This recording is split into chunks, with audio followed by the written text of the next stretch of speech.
Hey,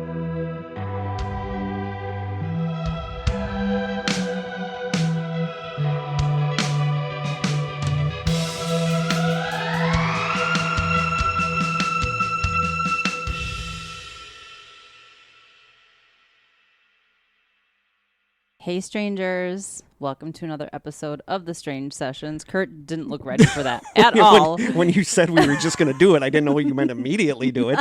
I thought we were going to prep some more. Following instructions.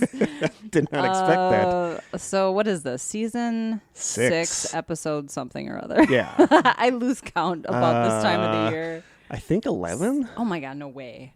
I Now think I have so. to look. I'm almost positive it's we 11. Can't be that far in. We are. We are that far in. I'm going to look. I think Kurt's lying to me right now. I'm not, because I think the last one was 10. Oh, my God. It is. Yep. Okay, well, welcome to season 6, season's episode almost 11. done already. Dang. This is only going to be a 10-episode season. Oh, well, so we're done, I guess. No. This is a bonus episode. This is a bonus episode. Hey, if you don't want to sit through the jibber jabber at the beginning here, taste tests, housekeeping, welcoming new strangers, just check the show notes. Kurt will have posted the timestamp for Jibber jabber always makes me think of Mr. T. Yeah. Mr. T. Pity the fool. God. Who doesn't love a good Mr. T reference? Kurt will post the timestamp of the actual topic start. So feel free to... Oh, yes, he will. Feel free to check that out. By the way, I'm Krista, and this is Kurt with me. What's up? Just in case this is your first time joining us. Yeah, that's I always have... I don't know. It's weird when you say that because I always just assume people start at the beginning, but I don't. Like if there's a podcast I love, I just dive into it. I look for a topic I like. And I dive in. I've listened to so many about the Smiley Face Killers, and some of them are just not so good. Yeah, it's all about the host. And but some are really good. I think Corey said he listens to The Cabin now, the one about Wisconsin. So good, right? Yeah. Yep. I haven't gotten to like the Quick Trip episode or I love Quick Trip. Or any of that. There's a haunted episode I have bookmarked that I want to listen to too, but I haven't cool. gotten there yet. Jump into shout outs. Let's do it. Since the last episode, we've had one new listener. Oh, hold on, that deserves a... We just suck. People don't love us. Just one new stranger. It doesn't mean we've only had one new listener. That's true. People just don't love us. People don't love us anymore. Nope. But that's okay. We're getting fine. Yeah. We'll be okay. The honeymoon's over. Yep. 6 seasons in, the honeymoon's over. The honeymoon phase is over. So we want to give a shout out to our newest stranger, Randall Stewart. Hi, Randall. Hi, Randall. Thank you so much for joining the Strangers. We love you, Randall. And just because you're the only one that you get special attention. Extra special shout out. Although we want to give a shout out to Nick, the truck driver. Yep. I don't want to say his last name. Our truck driver. Yep. He is we call him our truck driver. He sent us such a cute picture. With his kiddo. Yeah, with his kiddo in the truck. He sent that a couple days ago, and he said, "That's my little boy in the seat. Love the show. Great as always." I love it because he's not on social media. So just every few months or whatever, he'll just email us and be like, "Hey guys, it's your truck driver just checking in," you know. So Nick, we love that we keep you company when you're out there on the highways and the byways around this country. Yep. It's just so cool to me to think of like a someone truck out driver there listening to us like at 3 a.m. or whatever, driving around Lake Michigan. I think that he says that's a circuit he does. Nice. So Nick, thank you for always listening and for always keeping in touch with us. Yep. We love you. We love all safe. Of you guys. Can't believe you guys send us packages. I know. Like I'm this. looking at this tower of boxes. We have a tower of next boxes to me. from you guys. So if you were listening to if you were a coffee subscriber, or listening to the unedited part banter where I totally forgot it was pre-show and I went into talking about stuff. We are good with taste test items for now. We still have boxes over there. We still have boxes over there. We still have the stuff from Carl. We have stuff now from Stephanie from the Carpenters, not the band, but the to be Carpenters. Confused with the singing duo. And from Coleman. And we love you guys so much for sending us this stuff. So we are good for a little while with the taste test stuff. So just hold off on that, I guess, until I got to pay for our P.O. box. I totally forgot. Oh, no. Do you want me to pay for it? No. Because the money's $50 for 6 months. I know, but I feel like you're strapped for cash. I am strapped for school cash right now. But I don't know how to... That you could take out of our PayPal. I don't know how to take it out of PayPal. You're the PayPal goddess. Well, I can transfer PayPal to you, and you can actually deposit in your account, your like checking account. If we can, yeah, then we'll figure it out. That would be good. That would be that's a lot of money. That's groceries. School is done now, and officially out for summer. Cried the last day, and like my kids have been in touch with me, and they're all sad, and it just sucks. I'm miserable, and I miss them, and I have like no money. The teacher that I was working with gave me extravagant going away because she's retiring, so she's done. Oh, so she gave me like super sweet going away gift cards, money, etc. Nice. So I do have some money, but basically from now until the end of August, I am living off of nothing. But it's good. I told Krista before we started recording, I said it's kind of nice because living frugally for a little while will help me appreciate it when I do have some income. Yeah. But it sucks because I don't make money at this job, but I love this job. I just really do. So teachers should make more money. Oh, well, what can you do? Anyway, enough about my sad life. Do we have any other housekeeping? Why do I feel like it's been forever since we recorded, but we were just here 2 weeks ago? Posted a little teaser about something possibly coming up with Brad Medeiros and I for dealing with the Dice Man thing. We're going to see if that pans out. People seem to like that episode. Yeah, and if it pans out, I'm super excited, but also super nervous about it's a new adventure. What it entails. Speaking of, we should mention we're doing the summer of I can't remember. Summer of Sassiness? We did this last year with Brad Medeiros from Killin' Hidden Missin'. We collaborated with a bunch of other podcasts to have this sort of, I think he called it like a podcast festival or something. Bad Things of Summer. Bad Things of Summer. Thank you. We're doing that again this year. So actually today, when we're done with this and our side session. His topic for the email is going to be stuck in my head now. It's stop, collaborate, and listen. Yeah. So we're going to do that again. I talked to Krista yesterday. Vanilla Ice? Yeah. I mentioned something to Krista yesterday about maybe seeing if we could do one with like Wisconsin podcasts. And I was thinking this morning driving down here, they don't even have to be maybe paranormal. It can just be like a couple different types of podcasts. And then, so we'll see. Right now I got nothing to do. So my research should get a little better starting with the next episode because now I got nothing but time. But I think that's it. Should we? Let's do Carl's first. Okay. His taste test item first. So you still have that somewhere down on you? Yep. Okay. This one. Yeah, and as we mentioned before, we're not doing videos anymore for taste tests because we just watch it every time. They just didn't work. This is from Carl. This one's going to be good. And then we'll open the big box from the Carpenter, or the small box from the Carpenters. This one? Yes. Okay. I think that's the one that does not have the soda. I can hear it sloshing around. Oh, yeah, it was sloshing around. That is the larger one. The larger one has sodas in it, so I'll put that in the fridge. So this is from Carl. This one's going to be good. Yeah, I've heard that before. Ooh. Like banana chips? Banana-itos. I love salted banana chips. I love banana chips, too. Me too. And plantain chips, which are not similar. They're similar. Okay. Lightly salted saladitos. That's weird. And then this says bananitos. All right.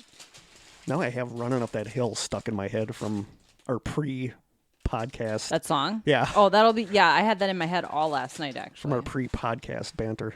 Ooh. Oh, they're really thin. Okay, I'm going to take a photo. Ooh, they actually look like potato chips. Yeah. That's not what I was expecting. Wow. Well, they're usually a lot thicker. Yeah. It's not about the thickness. Are you ready? I sound like Lucy. You do sound like Lucy. Yeah, I'm ready. Whoa. I just dropped off it.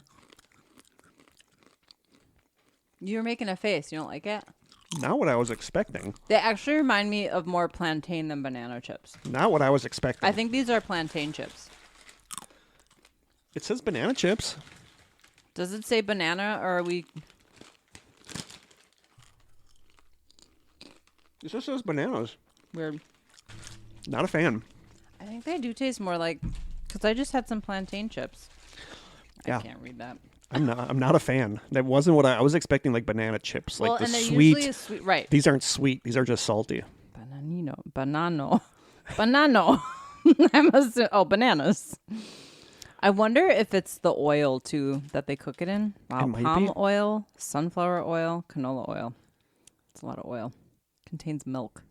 Why would this contain milk? I don't know. What do you give it out of 10? I'm giving it like a 6. I'm going to give it a 6, too. I do prefer them to be sweet. It's not horrible. Sure. No. It's just not what we were expecting. But I'm still reaching in there for more, so I can't absolutely hate it. But weird. I'm going to give it a 6. Okay. Yeah, me too. Okay. That bite was good. Okay. So I got to open this box Yep. Thank you, Carl. Thank you, Carl. Those are growing. Keep going back to them, I know. Don't cut. Oh, there's a message on the inside flap. And just reach in and grab one thing at random. Okay. Don't be looking in there. I'm on to you. Don't boss me. I'm on to you. All right. Dear Kurt and Krista, since we sent 2 packages with no food, we wanted to send a package with a few things to try. Hope you find them interesting and tasty. Love, Josh and Whitney. Yay. Okay. Reach in. So don't be looking. I see you looking. Oh, my God. Boy. Going for a winner. I'm taking out all the... Well, maybe not. Oh, you know we love these.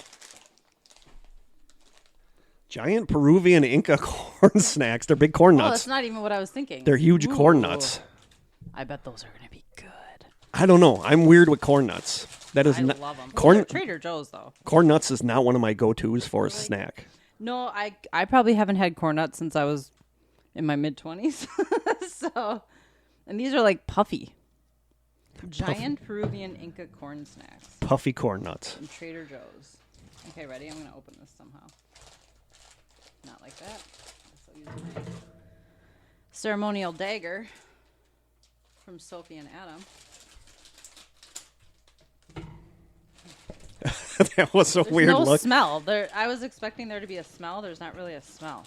Were we supposed to videotape us trying the... No. Okay. No, we gave up on video. Oh, Kurt. there is no smell whatsoever. They look like... You know what they look like are Corn Pops. The cereal. Oh. They totally look like Corn Pops. Okay. I'm ready to pop these nuts into my mouth. Okay. Okay. Ready? Ready? I think those are good. Okay. I really like these. They're not super seasoned. No, they're not super seasoned, but they almost do taste like a corn nut version of Corn Pops cereal. I totally taste Corn Pops. Like they taste like Corn Pops. I'm not sure I've ever had Corn Pops. The cereal? It's really good. Yeah. These are really good. Okay. These get a 9. Yeah, I agree. They're salty. I expected more seasoning. Yeah, they're salty, but not over salty. They're crunchy. Those, I would go to town on a bag of those. Those are good. Yeah, those are really good. Okay. Thank you, Carpenters. Thank you. 9 out of 10. 9 out of 10. That was excellent. Okay, I'm officially done chewing. All right, now what? What time do we got? The show's over. 15 minutes. Wow. That's weird. Is that because we only had one? Are we forgetting something? I'm looking at my notes. Are we forgetting anything? I have the title. I have shout-outs. I have housekeeping. I have taste test. I have main story. That's weird. I mean, even with the unedited portion at the beginning, we're usually like almost 25, 30 minutes by now, and we haven't even hit our titillating 20 Did we talk about weather? I don't think so. No, but it was like, it's been hotter than the hubs here the last several days, like 90 to 100 degrees. Yeah, and last night it was like 51 degrees, yes, so it was cold out beautiful. Last night. Yeah. It's like a perfect day today, sunny and chilly. I'm wearing a sweatshirt. Yeah, but then they're saying hot and humid again, and I just can't do humid anymore. Oh, I feel so bad for Jim. He works out in this. Yeah, and Jim, west of here where there's no lake to effect. Give you. He's fit, though. He is, but, I mean, still at 47, out in that heat and humidity all day, he's beat when he gets home. He's got a headache, yeah. Plus he drinks like a gallon of water. Yeah. Yeah. I couldn't do it. No, there is no way that I could. I can't even sit in my apartment without my air conditioner on now. So I don't know what people do without air conditioning. When I had my old apartment, I didn't have an air conditioner. I got used to the fan in the window that would blow in the cool air at night, but I need my air conditioner. And the problem is when it doesn't cool off at night, then you're just kind of screwed. I sleep so bad when I'm hot. Me too. And it has to be cold in my room. I have been sleeping like absolute garbage lately. I actually bought magnesium capsules yesterday to see if that would help me. And I slept good last night, but I kept having weird dreams. I've been sleeping really good lately for some reason, but last night I slept like the garbage. poo. It's because you were excited about our podcast today. Yeah. This is the first day I've had to get up to an alarm in a while. Maybe that was it. Yeah, that could have something to do with it. All right. I'm trying to sleep later. I'm trying not to go to bed until like 8 o'clock at night. What? Yeah. So then I'm actually sleeping till like So I can still text you at like 7:30? Oh, yeah. Of course. Okay. So what time did you get up today? 2:35. That's sleeping in? That's not really, but Narnia started tapping me because she's so used to 6 hours of sleep, though. That's pretty good. That's the thing, though. It's not, when I say I wake up at 2 in the morning, it's like, really? But then I go to bed at like 7, so it's not that bad. Yeah. I was up at wide awake at like 4:30, but it took forever to fall asleep. All right, weather and sleep talk with Kurt and Krista. Should we jump right into the episode? I can't believe we just purposefully wasted like 4 minutes to talk about weather and sleep. All right, Krista did the research for this one, so let's go. What do you got? Dumpster fire. What do you got? Theories. Bigfoot. I threw Bigfoot in there just for the heck of it because we had to. But this is the second part of our first part.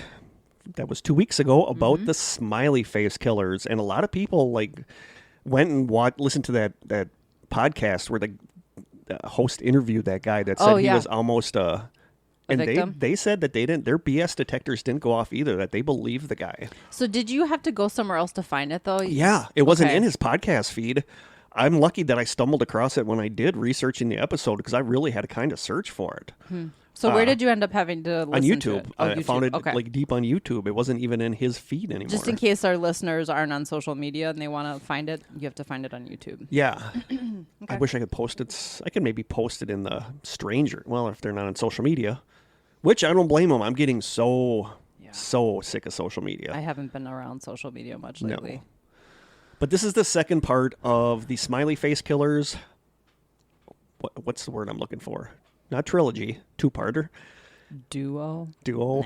We're trying. Two-parter. Mini-series. Our mini-series. This one is all about theories, and we have some theories. Yeah, so hey, if you didn't listen to part 1, go do that now, because we're not going to do a recap. We'll wait for you. Go on. Yeah, we'll wait. We'll just sit here and wait.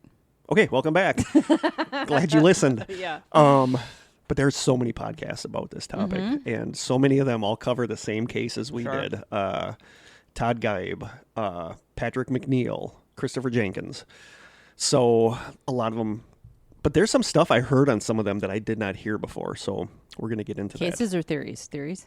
Both. Okay. Both theories and cases.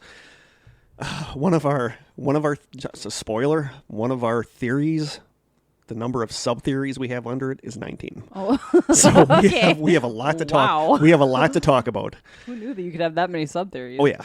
So if you didn't listen to the other episode, Smiley Face Killers are a theorized group that are killing college-aged men by, it sounds like, abducting them from bars or parties and killing them and leaving their bodies in bodies of water near where they live. Although they're usually traveling from a party or a bar somewhere. Yeah, it's like always they just left the bar or they just stepped out of the party by themselves, and they disappear, and weeks, months later they are found in a body of water somewhere near where they disappeared from. Yep. And it's weird. I mean, I still not 100% sure what my final verdict is, but it's weird. There are some that I think are overblown, that I think it's just they're just accidental somehow death. Get looped in there. But there are some that are legitimately, that make you go, So theories. I feel weird just jumping into theories at the beginning of the episode, but theories. There are 3 main theories. Theory number 1, I have it marked as Big Theory Uno. It's legit, and all these people are being murdered. Okay. So if that's true, the question is, by who? Sub-theory 1 under there is a single person. And I don't know. So have you ever, and this is not something I've ever paid attention to, the timeline of, so like is someone the detectives that like Gannon and Duarte say that there are occurrences of people being killed long distances apart on the same night. Okay, so that exactly kind of goes against a single person. Totally. But one of the cases that it could be a single person, 22-year-old Josh Snell from Hastings, Minnesota, was in Eau Claire, Wisconsin. So many of these happen around Eau Claire, La Crosse, Stevens Point, Mississippi River. Yep, Eau Claire, Wisconsin on June 11th, 2005, the same exact night that Todd Geib disappeared. He was there to attend the wedding of a former classmate from Emmanuel Lutheran College. The following night, after drinking beer and playing pool at Brothers Bar, he called a friend to say that he was stopping over. He never showed up. His body was later found in the Chippewa River. Police believe that he was intoxicated and accidentally fell into the river and drowned. John Snell, who I believe is his brother, said that in a phone call with a friend, quote, he said that he was scared, that he was hiding in a brushy area, that he was running from someone, that he didn't know who it was or how he was going to get away. He said that he didn't do anything, but he was terrified and he was scared for his life. Oh, interesting. That's the first time we've heard anything like that. Yeah, but I couldn't find a whole lot of places that would corroborate this story. Yeah. But I did see it in a couple different places. So he called a friend and said that he was hiding from someone, that he was scared. Wow. And that is one of the few instances I've seen where it's like one person, right? That he's trying to get away from. Bless you. Thank you. So that's one theory. One of the theories. Sub theory is it's a single person. And the sub theory under that. Oh boy. You're gonna need a flow chart for this one, folks. Get one of those strings. Oh yeah. Map the with some strings. sub theory for a single person is a lone serial killer. Okay. And I don't know. Duarte told CNN that the serial killer would be the opposite of his or her victim. Someone who is not smart, someone not good in school, maybe doesn't have a job, and is not popular. So the theory about it being a serial killer is that this person is the opposite of the people that he's killing. So all these people that doesn't make sense. No, all these people that he's killing are successful, smart, athletic college men. And Duarte is saying that it's a resentment kind of thing? It's a resentment kind of thing that this person was not popular, that they were not athletic, But the fact that they're getting away with all these murders without getting caught tells me they're not stupid. Yeah. So if that is what's happening. Yeah. And one of the theories was that this lone serial killer is putting the bodies in the water because he knows it's going to destroy any evidence, but that's not necessarily true either. Well, and how does that make him stupid? According to the Fun Time article on Wikipedia, Disposal of Human Corpses. Oh, good. It says, quote, many criminals dispose of bodies in a river hoping that the body is carried away.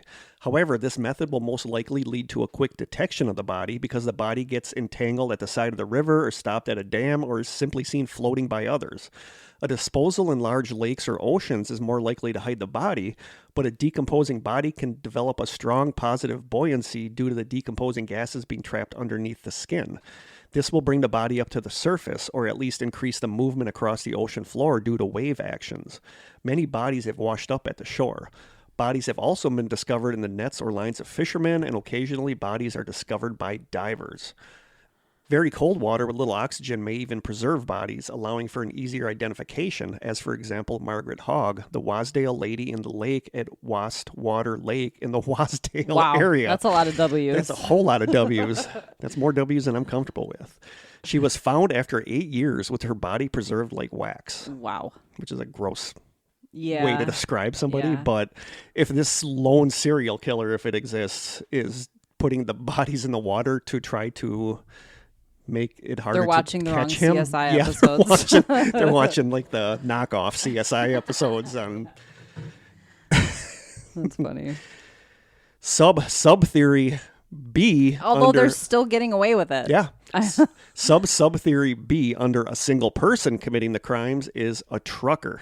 We're watching you, Nick. We got our eye on you. So a lot of people theorize that it is a trucker because a lot of these deaths happen along I-94.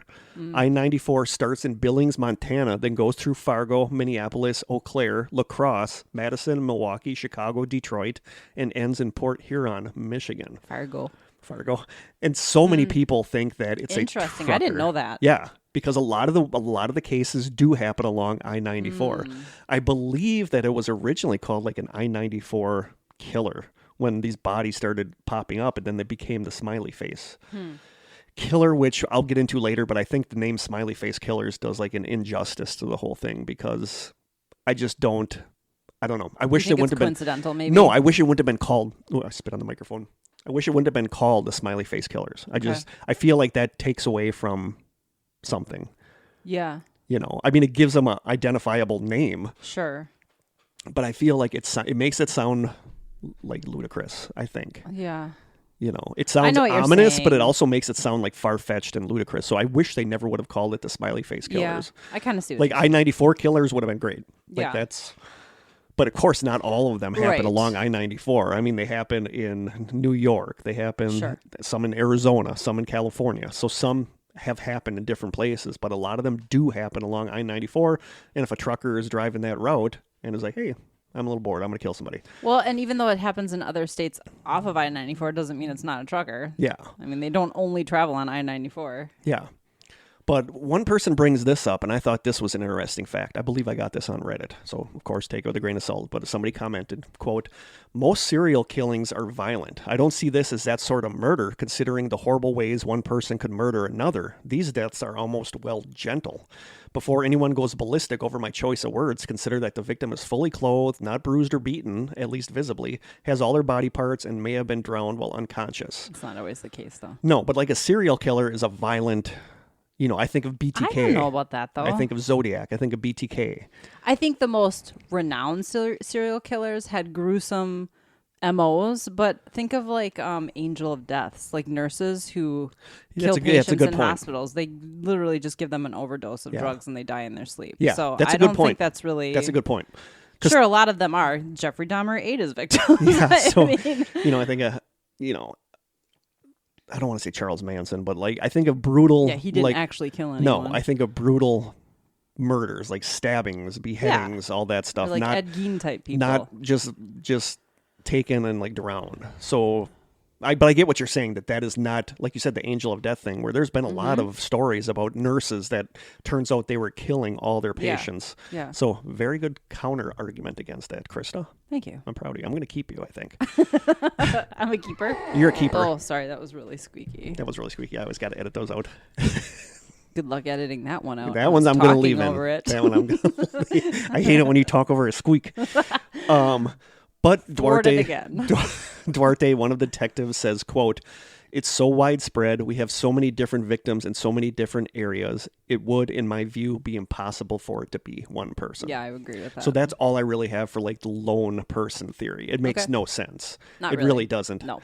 Because I could see one area being one person. Yeah, but not this whole stretch all over the country. Especially when two are happening on the same night in totally different states. Dude's got to have a lot of frequent flyer miles or something to be going all over the country and then killing people. Or he has access to a wormhole we're not aware of. That too. Or something. But I just have never, ever bought the lone serial killer theory. No, that's kind of why it's called the Smiley Face Killers. Yeah.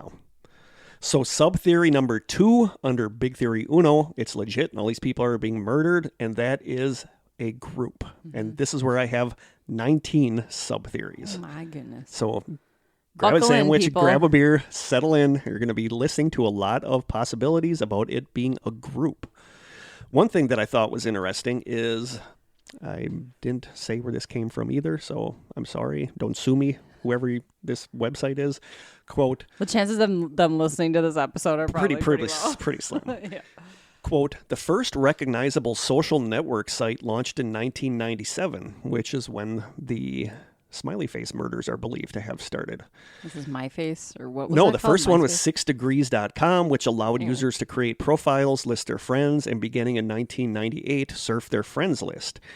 Each of these features did exist in some form before 6 Degrees, but they're the ones that put everything together and created kind of what would become like the Facebook template of social media.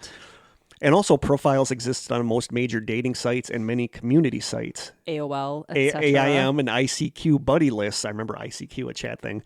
God, that seems like so long ago. AIM and ICQ buddy lists supported lists of friends, although those friends were not visible to others.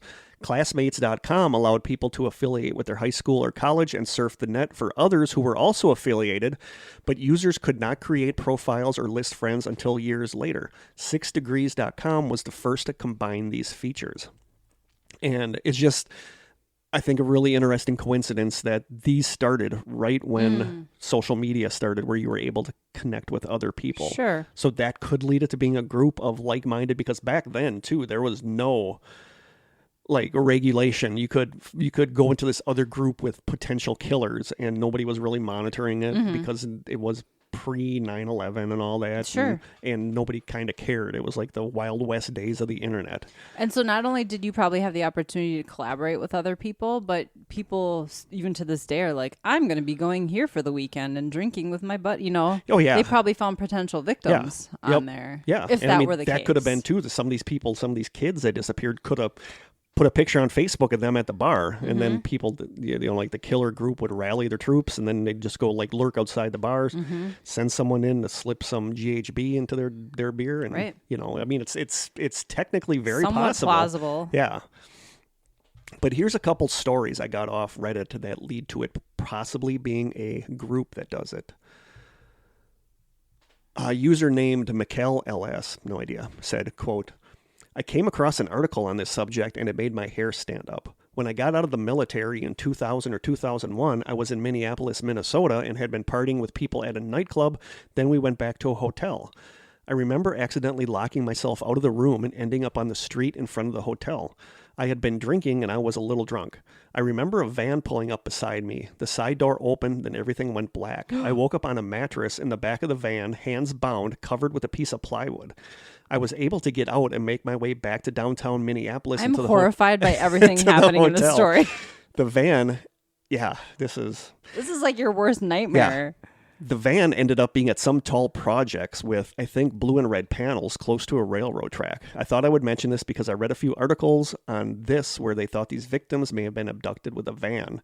And people in the comments under there figured out where he was in Minneapolis based on the description of the red and blue, like the projects with the red and blue panels. So they figured out where he was, but they said, is this true? And the guy's like, yeah, this really happened.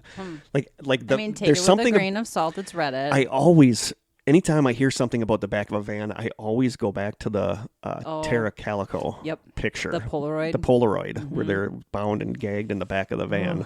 Her and the boy. But there is nothing that scares me more than the sound of a van door opening next to you when you're not expecting it. But this shows a group abducting someone.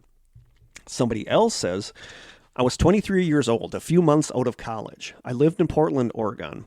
I was out with friends one night drinking. We went to a few different bars. We went to a few different bars and were drinking until closing time. One of my friends and I sat outside the last bar for a while and talked to some homeless people.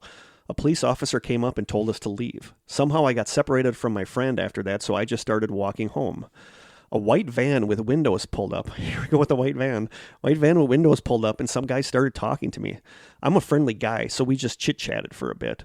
Eventually, one of the guys pointed to someone who was sitting in the back seat of the van and said, quote, our friend has a crush on you. You should get in the van. Oh, God. I refused. Chris is not liking this. No. I refused, and they changed the subject and just talked for a little while longer. Then a couple minutes later, the guy repeated, our friend has a crush on you. You should get in the van. I said no, and by this time I was surrounded by 5 or 6 guys. Oh, God. The guys were young, around my age, early 20s, I would guess. They grabbed me and tried to push me into the van. I started swinging and tried to deadweight myself so they couldn't get me in. I assume one of them hit me in the back of the head because the next thing I could remember, I was waking up on the ground and the van was pulling away. I left, I made it home, and that was the end. I really didn't think about it for a long time afterwards until I was telling the story years later and realized exactly what had happened to me. I then discovered the Smiley Face theory and realized that I was right by the Willamette River when this happened and thought it might be related. It still gives me creeps, and speaking about it publicly freaks me out, but I thought what happened to me that night might help people who are investigating the case. So why didn't he end up in the river, though? I don't know. Get it. I don't, he lost time, right? He was unconscious? No, he got knocked out, but then when he woke up, the van was pulling away, but maybe somebody saw, maybe they got freaked out because they thought somebody heard the fight, and they just decided to take off. So, I don't know. Another story. Dude, I mean, the second that van pulled up, my alarms would have been going. Random dudes in vans don't just pull up to you and make conversation. This guy has a crush on you. Yep, you should get in the van. Yeah, I would buy. Yeah. This one comes from the TrueNewJersey.com site from March 6, 2014. It's a little news story. It says, quote, Ryan Lee, 24, was found clinging to a concrete pylon near Pier C early Sunday morning after passerby heard his cries for help. More than a dozen officers helped pull the man from the icy waters after tossing a rope to him that he then tied around his body, police said. Lee was transported to Hoboken University. Hoboken. Lee was transported to the Hoboken University Hospital where he was treated for hypothermia as well as cuts to his nose, hands, and elbows. Hospital officials refused Thursday to confirm that Lee was still hospitalized or release any information on his condition. Lee later told police that he left a club on River Street when he was attacked by 3 unknown men all dressed in black who threw him into the Hudson River. The men have not been identified. I mean, that's crazy. That sounds like if the Smiley Face Killers were a group, that sounds like what they would do. Yeah. They didn't drug him. They didn't drug him, but it's just a random group that threw a person into the river. Ugh, that's scary. Mm-hmm. Random stuff like that, it really freaks me out. It does. Like people pushing random people in front of the subway train as it's coming. That's been happening a lot lately. That is just so terrifying. Lately. Yeah, or just random shootings. Just totally random. Yeah. It's weird. A lot of times there's a target, but you know what I mean. But all these stories show that, this is like textbook what a smiley face group would be like. Right. How they would function. So is this sub theory or sub theory? No, this is sub theory. At this point, I'm just going to call them sub theories. Yeah, that's fine. Okay. This is the sub theory for a group doing it. Sub theory A group of serial killers. Somebody says on Reddit, quote, I have a feeling this case will be broken open by a parole officer finding pictures or videos of one of the parolees or some Geek Squad guy finding on a video or a computer someone brought in to be fixed.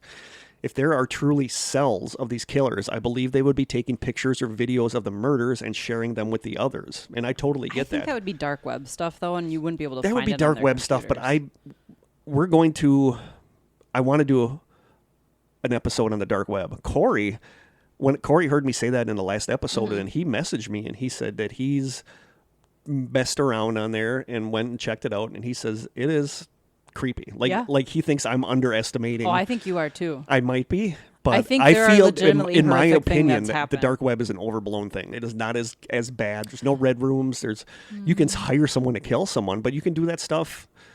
You don't need. I think humans are unfortunately very depraved. Yeah, but you don't need the darknet. I mean, you can find some random YouTube video from 15 years ago and then just write to each other in the comments buried in there, and nobody's really going to know. But the thing about the dark web is that it's untraceable. And there's a lot of good stuff that happens there, too, like a lot of commerce. Yeah. Where people are, business happen, regular, legitimate, not shady business happens on the dark web. Yeah.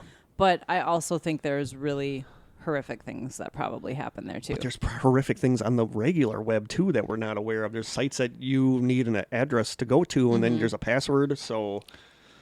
But I still think, though, that could be hacked and traced by the right people, and I think it's a lot harder on the dark web. Possibly. But that is one episode that I want to do in the future. I want to delve into the dark web. Makes me nervous. Actually.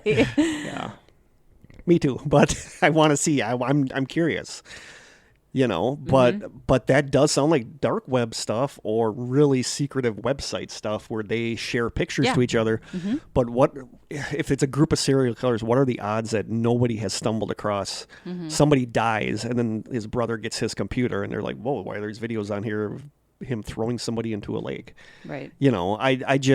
I don't know about the group of serial killers, and serial killers are not known for collaborating, stopping collaborating and listening. I feel like someone at some point would say something to someone. You know what I mean? Brag or let 100%. Something slip. 100%. Whereas one person wouldn't do that unless they were looking for the notoriety. Yeah, I can't get behind a group of serial killers because serial killers, other than what were their names? Leonard Lake and Charles Ng, that were.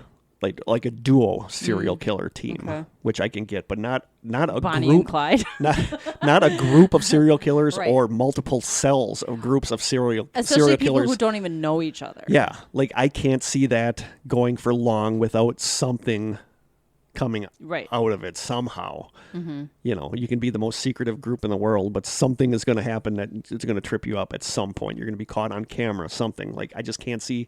Although back when this was more concentrated, like in the early 2000s, the surveillance wasn't what it is now. The internet wasn't what it is now. I think it'd be harder to get away with now than it would have back then. Yeah. But I can't see. I didn't. It is far-fetched. I didn't go into this in here, but I did stumble across it several times. That there's people that think a lot of this was inspired by a 2003 PlayStation 2 game called Manhunt, because it involved. It's a gory game. Like it's made by Rockstar, who did Grand Theft Auto. Mm-hmm. It's gory. Like there's. Basically, the plot is you are kidnapped and you're forced to like fight your way out of this for somebody's like dark web entertainment. It's like you're forced to get your way out of this town when people are trying to kill you. And there's a group in there called Smileys that are trying to kill you that have like smiley face jackets and stuff. But never even heard of that. It is a gory there's all these different weapons you can pick up. Like one of them might be a glass shard, like a broken fluorescent tube. So you sneak up behind somebody. It's a stealth game. And then depending on how long you hold the button down, you either get one of 3 kills, the last one being the goriest. And it's like you yank the guy's head back and you jam the fluorescent light into his eyes and there's blood squirting out and into his throat. And it's gory. I mean, there was a lot of trouble for Rockstar because of this game. And I played it. And... but it's like your Grand Theft Auto type violence where it's like over the top, but it's gory. So there are YouTube videos if you're really interested in the Manhunt kills, but a lot of people think that this group like was inspired by the group, the Smileys and Manhunt. I don't get it, but whatever. But I didn't really go into that too much in here. Yeah.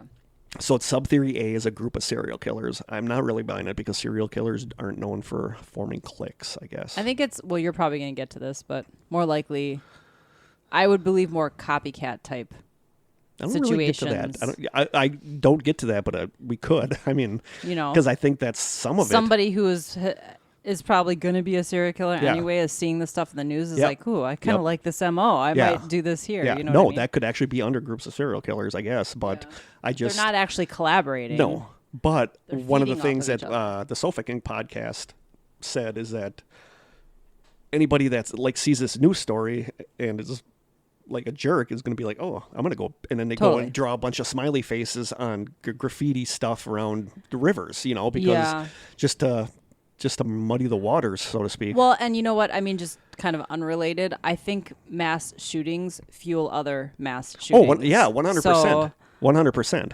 People get the idea by seeing it on the news and think, well, I'm going to take my revenge in the same way. So it's very possible that a lot of these are copycats, which would make them still kind of killers. Yeah, just not collaborating with collaborating. each other. So sub-theory B, a cult.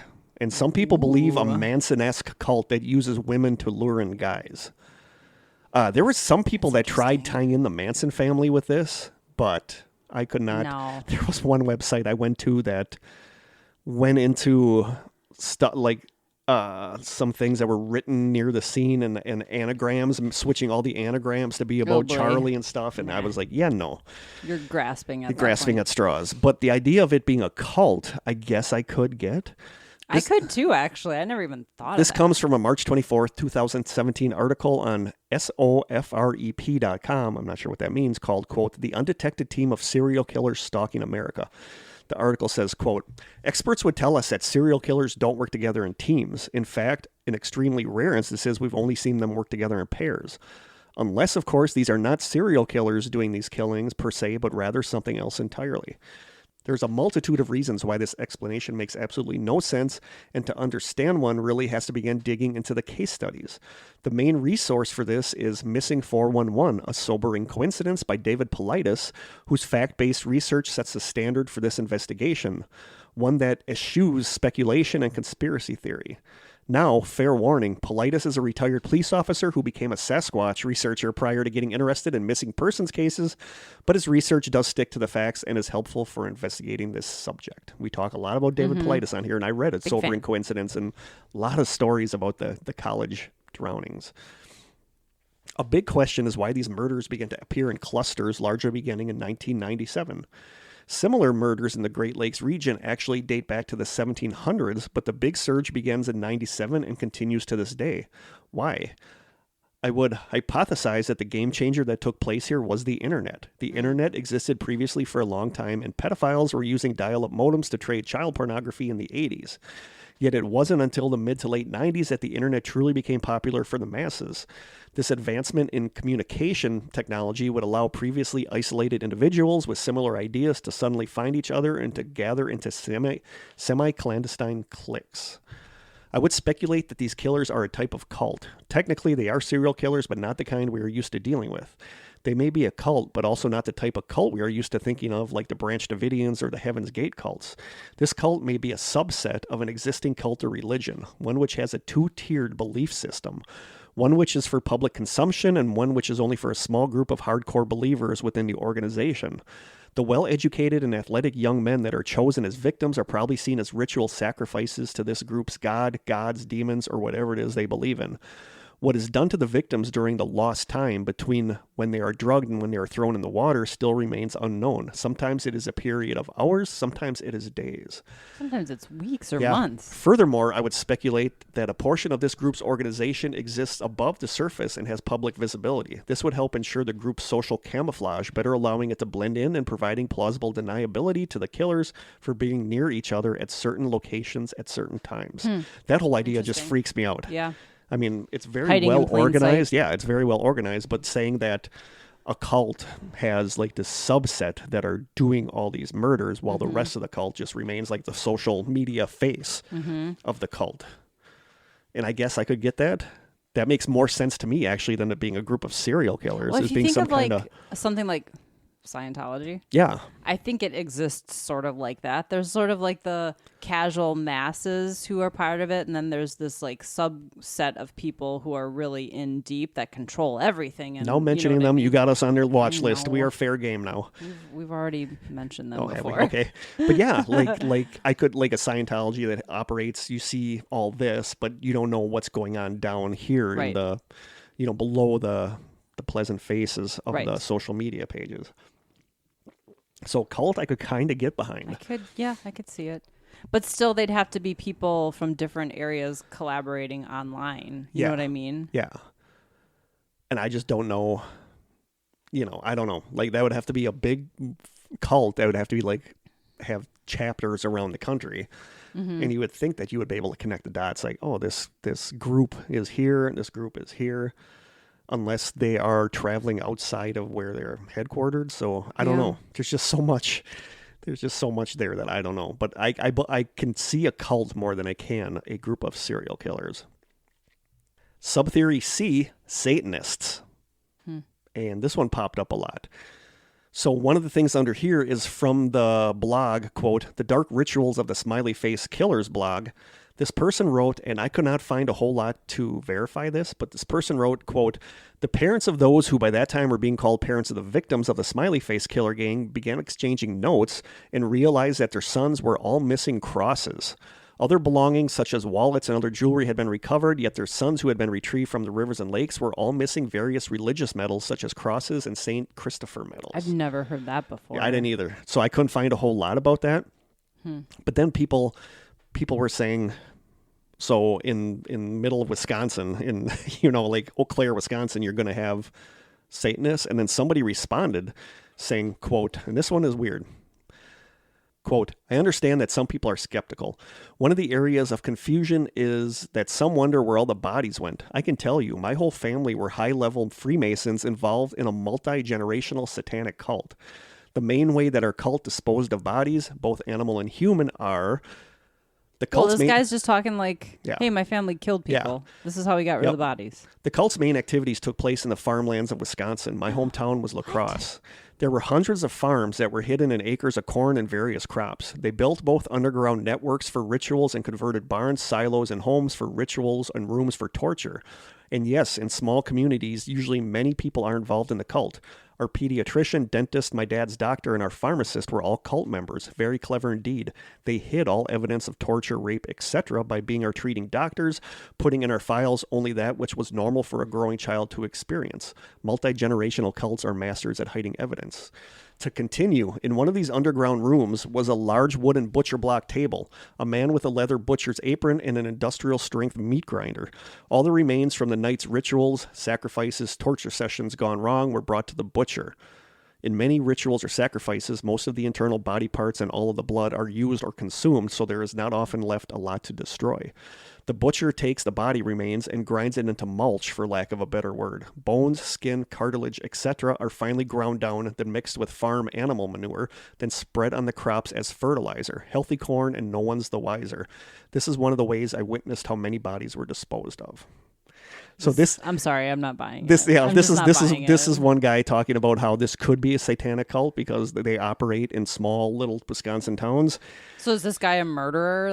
I don't know. But also drowning a baby in water supposedly makes, quote, unholy water that is used in other rituals. So maybe drowning somebody in water, it makes some kind of, it's like a satanic ritual. Don't know. The thing is, I've read a lot about Satanism. It's wildly different than devil worshiping. It totally is. I've talked on here that I was friends when I went to UWGB. I was friends with people that were like card-carrying members of the Satanic Church, and it is nothing like this. No. That sounds totally made up to me. I'm sorry. It does. But a lot of people believe it's a satanic ritual. But Satanic panic. Yeah. Sub-theory D, and I even wanted to not bring this up because I just don't like this, but it shows up a lot in this. Subtheory D, Native Americans. There are many Native American clues connected to the Midwest drownings. They are far too coincidental to not be connected. There's the Chippewa River and Hiawatha statue near Wisconsin drownings, the word Sinsinawa at a drowning in Iowa, and Sinsinawa is reported to be one of the words that shows up a lot. I think you mentioned that. Yeah. Okay. Chris Jenkins, dressed as a Native American on the night he was drowned in Minneapolis. Many drownings have occurred near a Columbus Street, a Hudson Street, Native American symbology, street statues, etc. So the location totally fits, and the anger these natives had in Wisconsin in 1997 when the murder started was peaking because of mining operations. So this I'm not saying Native Americans don't have a lot of stuff to be angry about. Oh, 100%. But I don't think I'm going to get to that people. here. And this person also says Sinsinawa is an old Chippewa name for grave or final resting place, but I didn't see that. I didn't see that. Somebody else said all the killings happened in what was the old Chippewa Nation's territory. Somebody else said there was a great deal of unrest starting in the late 90s over the tribal rights to land taken from them in the last century over failure to pay taxes, and that's right around the time they believe the killings started. And one Chippewa custom calls for a dead body to be dry to be able to cross to the other side. So a lot of people theorize that this has something to do with group of Native Americans killing people. But I really like this quote that I got from somebody on Reddit that responded to this is perfect. Wow. I live where the Native American population is enormous, and most of my friends, plus many of my relatives, are Native American. They do not have a desire to kill anyone of any race. Obviously, you are someone living in fear of things you have not been exposed to. 100%. While Native Americans do feel that an injustice was perpetrated upon them all those years ago, the way they go about their daily lives is to get a college degree and live a life which celebrates their heritage. Granted, there are still a few on the res that voice their anger, but they are not plotting to take back America one college male at a time. Right. So I think that's perfect. Like, I love that quote. Well, and just, I don't know, not that I have a lot of knowledge of this, just I feel like what I understand about Native Americans and their traditions is they revere nature and they're about peace and things like that. They're not, I mean, this is just the opposite of what I would think of. But you would also, somebody else, I didn't put it in here, but somebody else said you would think that if they were doing this, there would be some kind of like a note or something left to say why they were doing this, not just randomly, quietly killing white men. Right. You know, like I just know. I know a lot of people that are Native American, and this is just it's just a terrible. We're gonna end that one, but I feel like that's a lot of people. You know, like all these people started with writing their stuff. Like, I'm not prejudiced against Native Americans, but it just seems like the person said, just demonizing something you don't understand. You know, so I'm gonna. That's also along with assuming Satanists are murdering, raping. Yeah. Well, yeah. People. You're demonizing Satanists to be that, and you're demonizing Most Native. don't even believe in the devil. No, I know. You know what I mean? Yeah. I think devil worshippers would do stuff like that.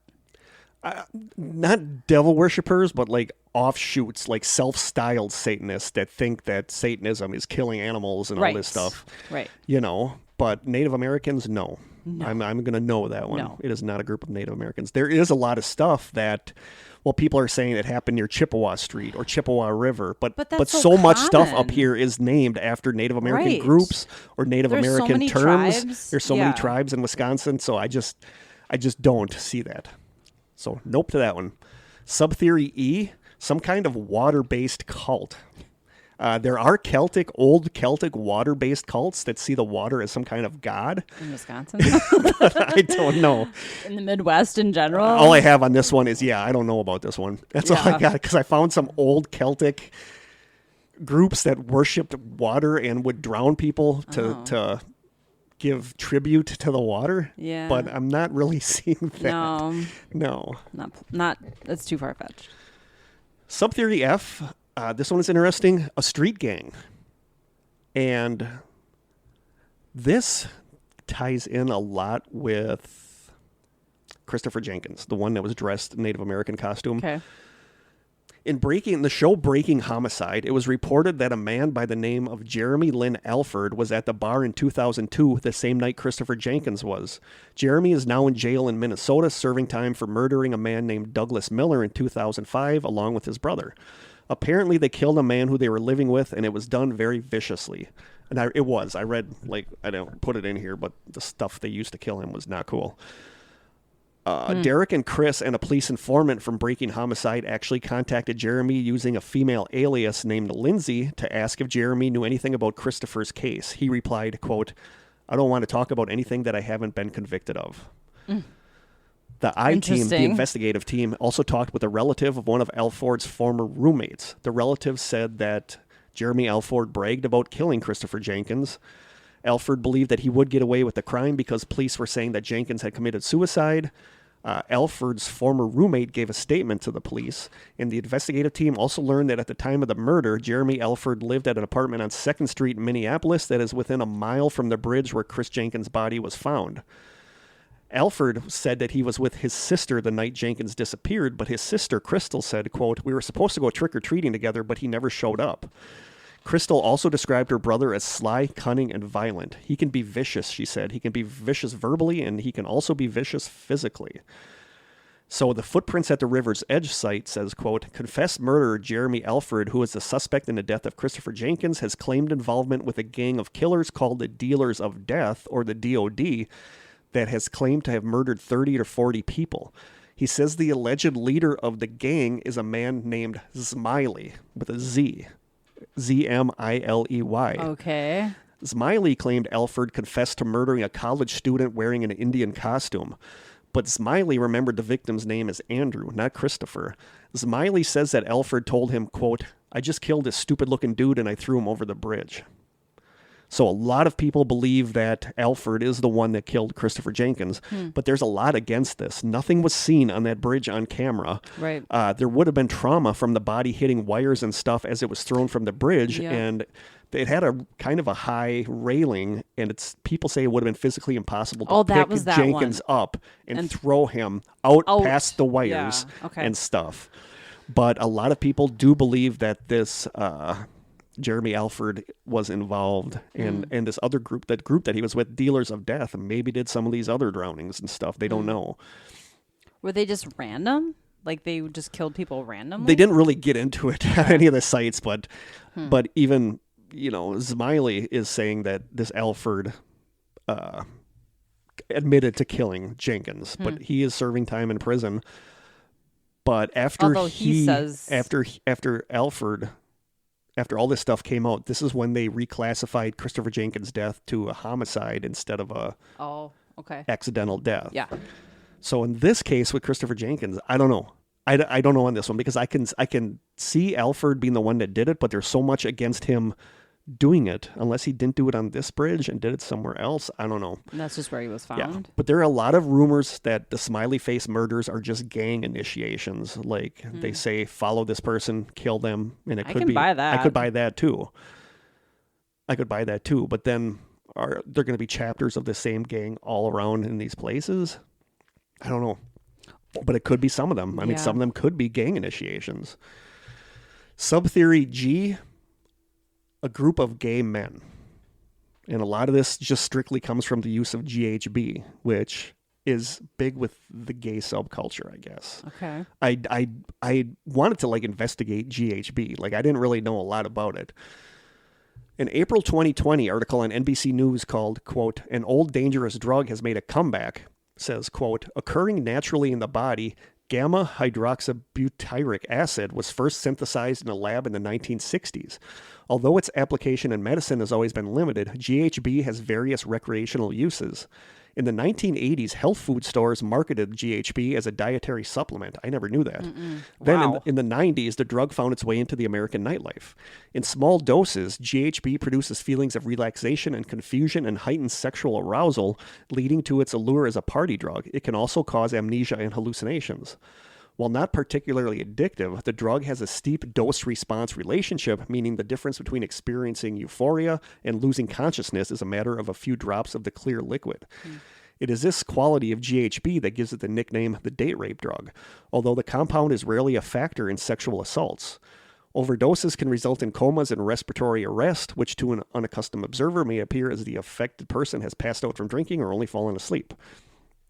From 2016 to 2019, researchers at Columbia University surveyed adults at electronic dance music parties in New York City. I mean, that's got to be... You go there in your lab coat to a rave and are asking people stuff. That just sounds so weird to me. With a clipboard. Yeah. Surveyed adults at electronic dance music parties in New York City to track relative changes in drug use.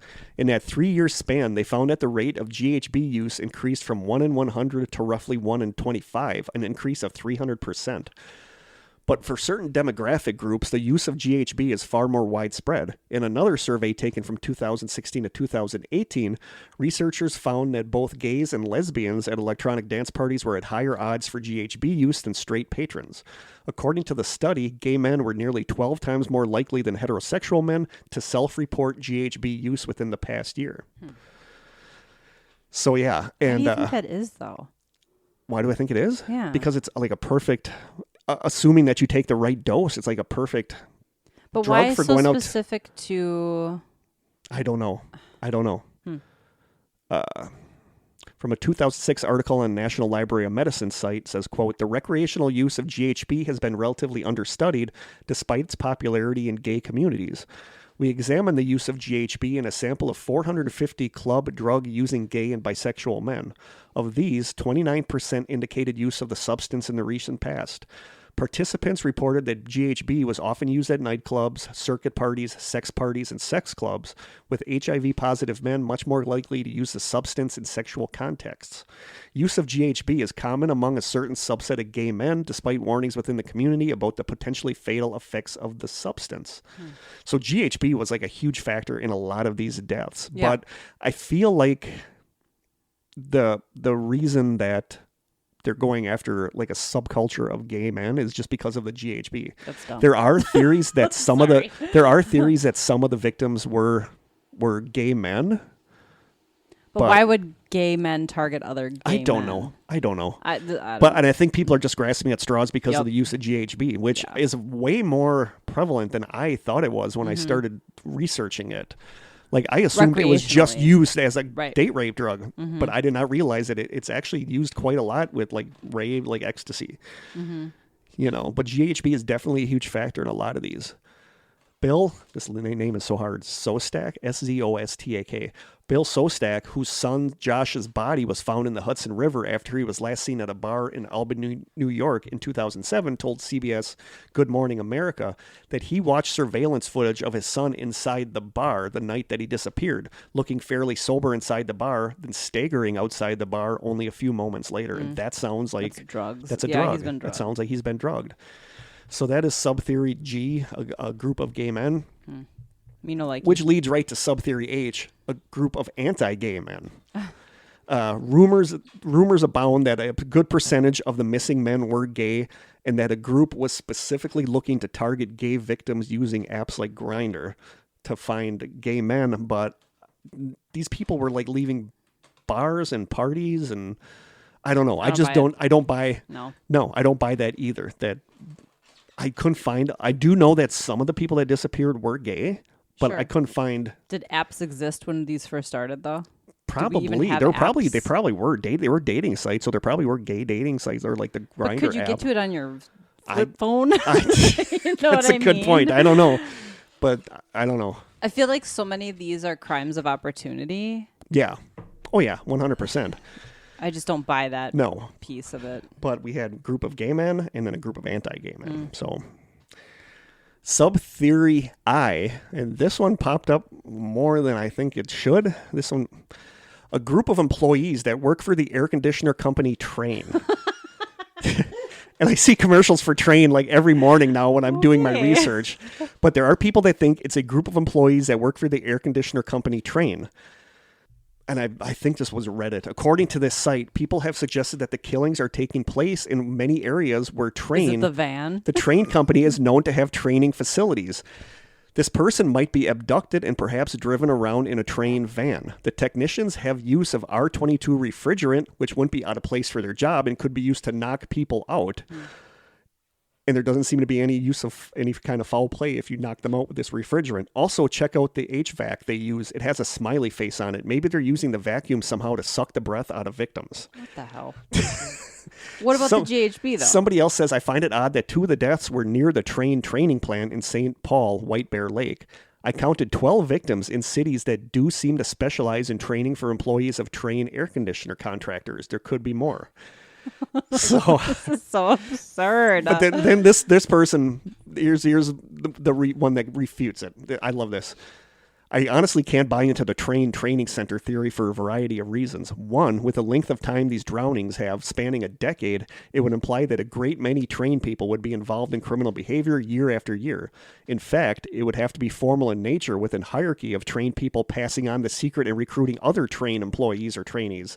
Some of the facilities managers, some technicians, some installers, etc., everybody would have to be in on this. If the drownings were the work of 1 or 2 Train employees, they would be so unlikely to be moving from center to center to center, either as trainers or trainees, that quickly, often year after year. This makes absolutely no sense. I feel like it's right up there with, it's Walgreens employees or Starbucks because they're on every corner. Yeah.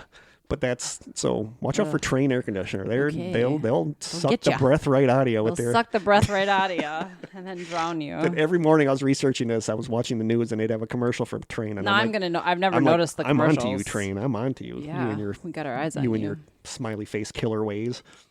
Your air-sucking conditioner vacuums. Yep. I didn't say these were all legitimate theories. I didn't say that these were all like sensical theories.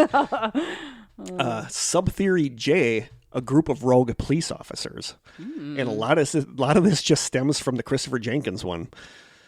Somebody on Reddit said, quote, Chris was not drunk. He had a blood alcohol level of 0.1. After 4 months of decomposition in which a body is turned into a distillery, it's unlikely that he had any alcohol in his system at the time of his death, although people said he was tipsy.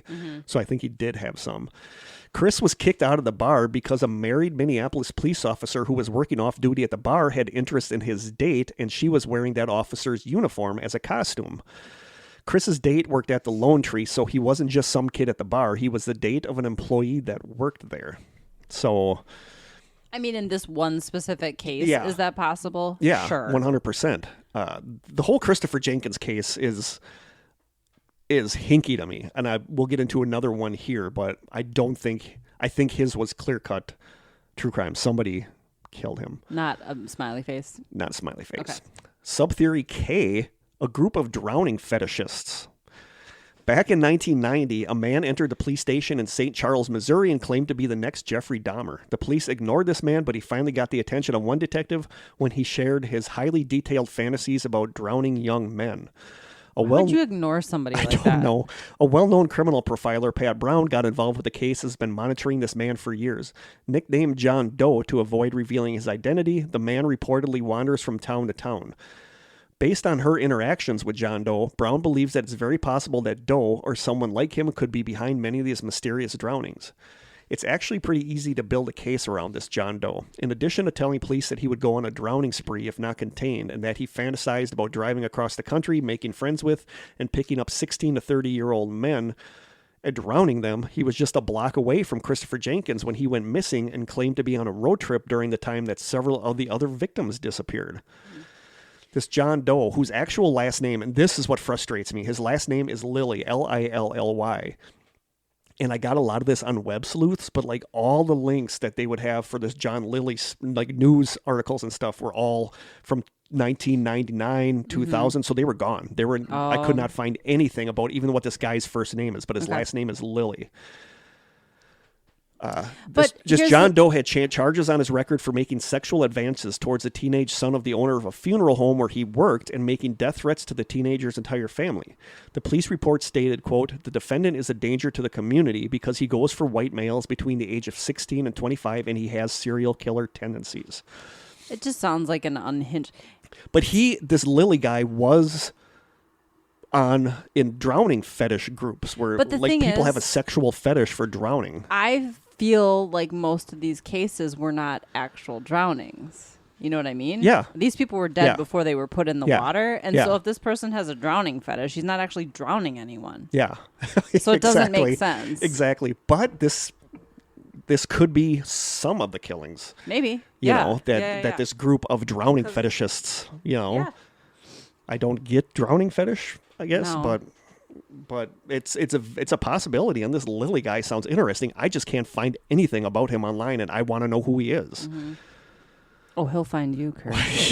It'd be so weird if I all of a sudden drowned tonight. An email. Oh, God, don't say that. Stay away from the lake, okay? I'll stay away from the lake. They just pulled somebody out of Lake Michigan. I know. Again. And they were missing for a little while, I think, yeah, too. which is creepy. Yeah. You know. I won't go near a lake tonight, I promise. Sub-theory, where are we here? L. We're going way down to sub-theories. Sub-theory L, and I can't remember who it was now, but somebody mentioned this in the comments in the strangers. Sub-theory L, a group of women who have been victimized. And somebody said on Reddit, quote, "Now I ask you, how could a person like Lilly with little education have pulled off these drownings? There's something else going on here. Someone has extensive forensic knowledge, has an agenda, and has a definite grudge against this age group of successful young men. It's starting to sound to me like a woman." That sounds like a guy wrote that. Mm-hmm. You know? But... Hell hath no fury. No, but... I can't buy the group of victimized women. No. I kind of wouldn't blame them. Sure. You know, especially if these people that they're targeting are the ones that victimize them. But again, it would have to be a group of organized women online. Yeah. I don't know. I just can't. No. I can't get into the... it. No. It's a good theory, I guess. But I just can't buy... That suggests that these guys all did something to hurt women. Yeah. Or... that they're just randomly killing men to get back at men for what they've done to them. Yeah, I don't know. I don't like it. Sub-theory M, an intelligence agency. Somebody on Reddit says, quote, "I think there's a good chance that the Smiley Face Killers may be a group of Mossad or other type of intelligence-based groups who are going out with the intent to train and carry out other training operations where they go after to solicit information, gain trust, and eventually murder their victims, like in the movie The Recruit, where the CIA agents in training are told to go into a nightclub and successfully solicit information while successfully creating and pushing a false backstory, which is believed by the target. This would also explain why the murders aren't receiving very much media attention, almost like the murders are just being ignored." Isn't the point of a lot of these groups, though, national security? Yeah. So why would they be murdering innocent people? I don't know. I could totally 100% see the CIA doing where they send in a trainee to get information from somebody, but not to kill them. I could see them going in there as a test to get some kind of... They all went really wrong. Yeah, to get some, you know... That guy did not make it into the CIA. The CIA aren't a real good group. There's some shady stuff, but I can't... I could 100% see them sending people undercover to try to get information to see how successfully they do it, but killing and drowning the person, I just don't buy that one. So that's a no. Sub-theory N, a fraternity. The Alpha Kappa Alpha sorority, a chapter at Alcorn State University in Mississippi, once referred to as Gangster Phi for its brutal hazing rituals, is under fire for allegedly engaging in underground hazing activities.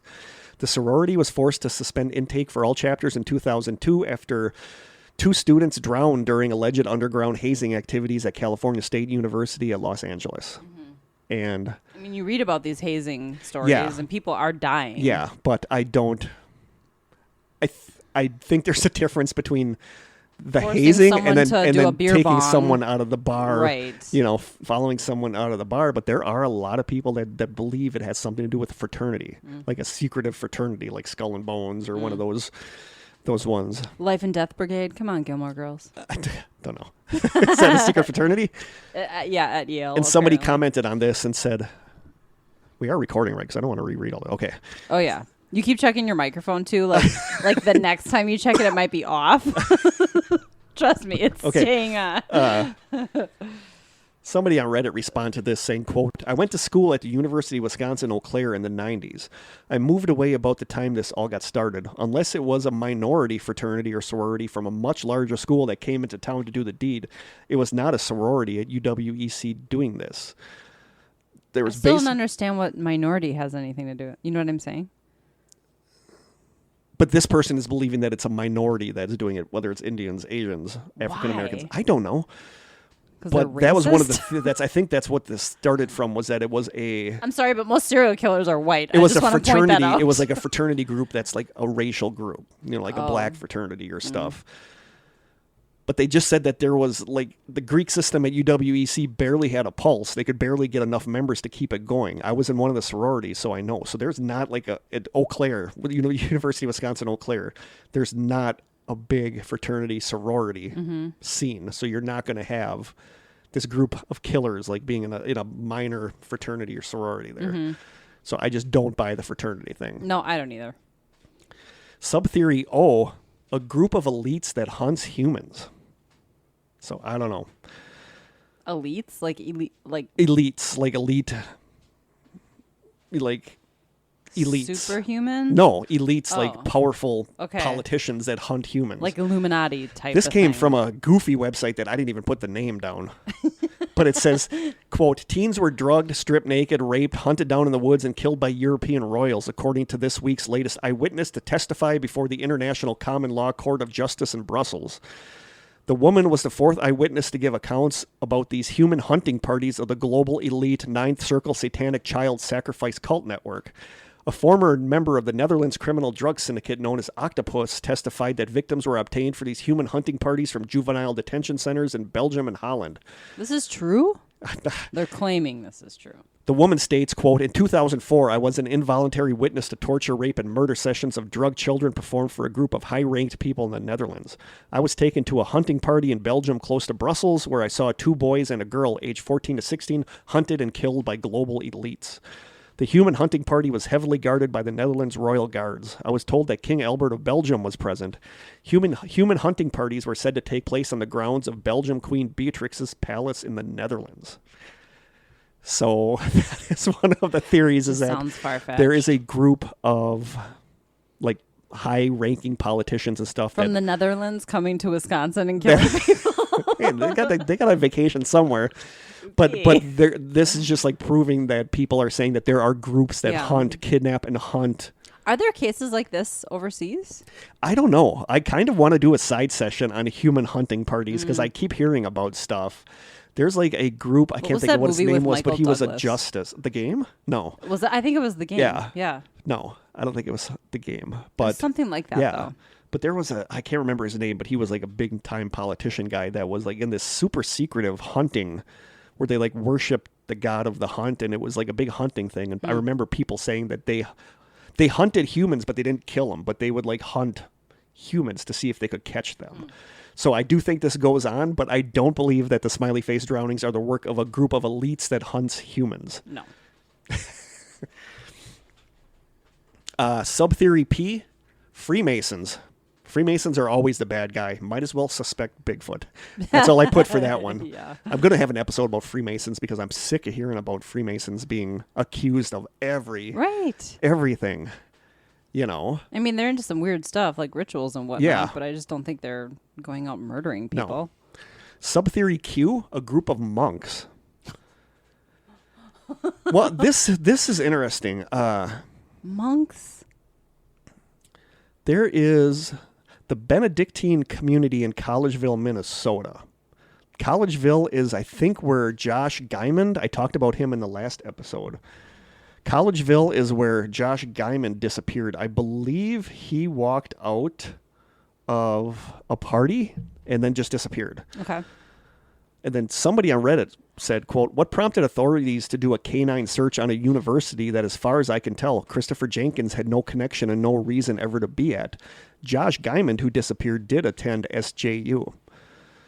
A bloodhound is claimed to have found both Josh Guyman and Christopher Jenkins' scent at the university. Chris Jenkins was supposedly not at this university ever. On December 31st, 2002, authorities were refused entrance to the campus monastery. Then on January 14th, 2003, they were granted permission into the Abbey. Reportedly, the dog picked up definite scent activity with both boys, but it was stronger with Josh than it was with Christopher. So St. John's Abbey, one of the largest Benedictine monasteries in the U.S., released more than 15,000 pages of document Tuesday related to 18 priests it said likely sexually offended minors dating back to the 1960s. This disclosure comes as the latest chapter in the jagged history for the Benedictine community in Collegeville, Minnesota, on the issue of clergy sexual abuse, one that at times has seen it attempt to lead in understanding the epidemic, but at others fall ill to the plague of horrors. Like many others before them, the disclosed documents provide a recounting of what the Abbey knew when regarding each monk, nearly half of whom have died, and often the attempts to shuttle them from place to place to avoid possible lawsuits or scandal. Mm-hmm. Somebody wrote and commented on that. "The last time I was on the campus was 3 years ago during the summer. I strolled the campus without any particular goal except to see the new additions and renew pleasant old memories. My path that day crossed with 6 monks. 5 of them were men who had been alleged sexual abusers, and I knew they were on restriction. They were accompanying groups that I presumed were visitors. 2 were around the guest master's office located in the vestibule of the old church. The other was just crossing campus. None spoke with me. A victim of abuse had reported to me that one of the priests giving tours had propositioned him several months before in the campus pub. So much for a program of supervision and restriction." So the theory behind this is that it was the group of monks that were sexually abusing college students, trying to silence them, I guess. But that's just that one school. Right. I mean, I'm not saying that stuff didn't, obviously we know abuse happened. Yeah. And was not dealt with properly. Yeah. Yep. But murder? Well, I don't know. There's a documentary on Netflix. I think it's called... Crap. I can't think of what it's called. It's about the death of a nun. And how, I know which one. I know what nun you're talking about. I was just looking into this. It's a really hard documentary to watch. Yeah. The Keepers. That's what it's called. Yeah. So I'm not saying it doesn't happen, but I don't know. Maybe for one or two. Maybe of that these Josh cases. Guyman that disappeared, possibly, but not the ones that are all over the country. No. I don't know, but that is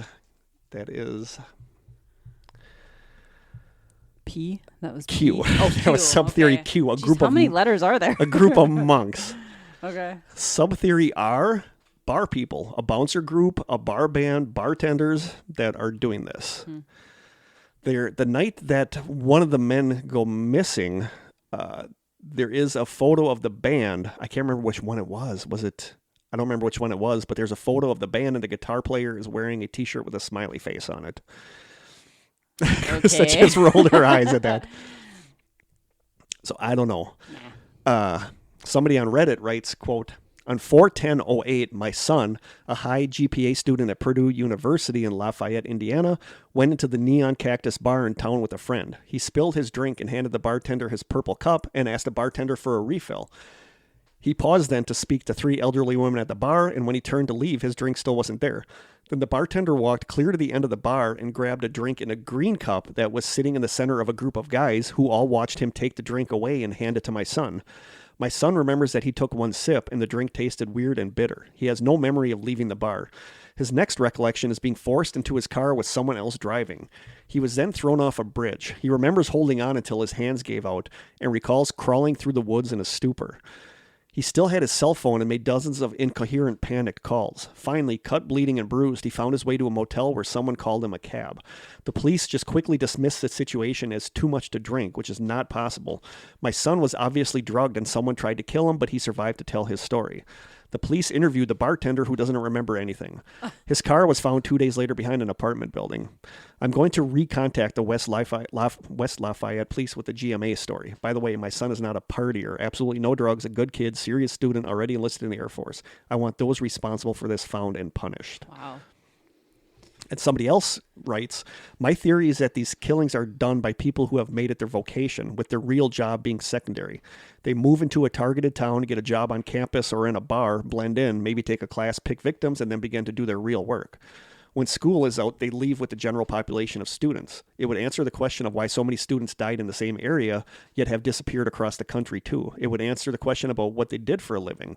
It's how they hide because they have no personal ties to the victim. They live like all the other students except for this one thing. And because of the mobility of students, being new in town isn't questioned.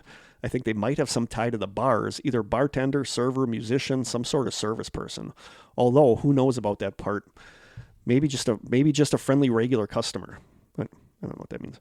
And they keep in touch by computer. Like they don't work there. They're just a patron. Yeah. And they keep in touch by computer. I think the way a lot of you seem to think, this is just some anonymous friendly guy. Maybe he sets it up, and when the victim is targeted, he calls for a secondary team that comes in to help. So this is theorizing that it's like a group of bartenders that they come into town, they get a job at a bar, drug kids. When the kids are leaving, they call a group and that they travel. And that they travel the country. It just seems like so much work. It's a lot of work. Yeah. And why? I guess just for the thrill of it? I don't know. I do think that in the Christopher Jenkins case, something was up with the bouncer at the bar because his scent was traced by a bloodhound to the parking garage where the bouncer's car. Mm-hmm. Like, I think something hinky happened with Christopher Jenkins. Yeah. That's probably But I think that was a one-time thing, you know. But I don't really buy a group of roving bartenders or bouncers and stuff that just get jobs in a college town to kill people. Right. I don't know. This next one is weird. Not like some of these other ones weren't. But this is Subtheory S, a group of radical environmentalists who follow the poet Gary Snyder. Really specific. Okay. Yeah. I'm not even going to really go into this one because it's long and it's just weird. And there's stuff like some of Gary Snyder's poetry has quotes in it that like tie in somehow to the killings. Like this person writes, in the Redskins chapter of the book Earth House, Snyder wrote, quote, most tribes apparently achieve these results simply through yogic type disciplines, and one religion tradition of the communion with nature which has survived into historic Western times is what has been called witchcraft. The altered and pelted figure painted on the cave wall of Troy Frere, a shaman dancer poet, is a prototype of Shiva and the devil. Snyder refers to this altered painted figure as the devil. To me, this explains why 9 out of 22 smiley faces have devil horns. In describing this painted altered devil, Snyder wrote, quote, the devil appeared in the likeness of a pretty boy. Most of the young college guys were pretty boys, young and good looking.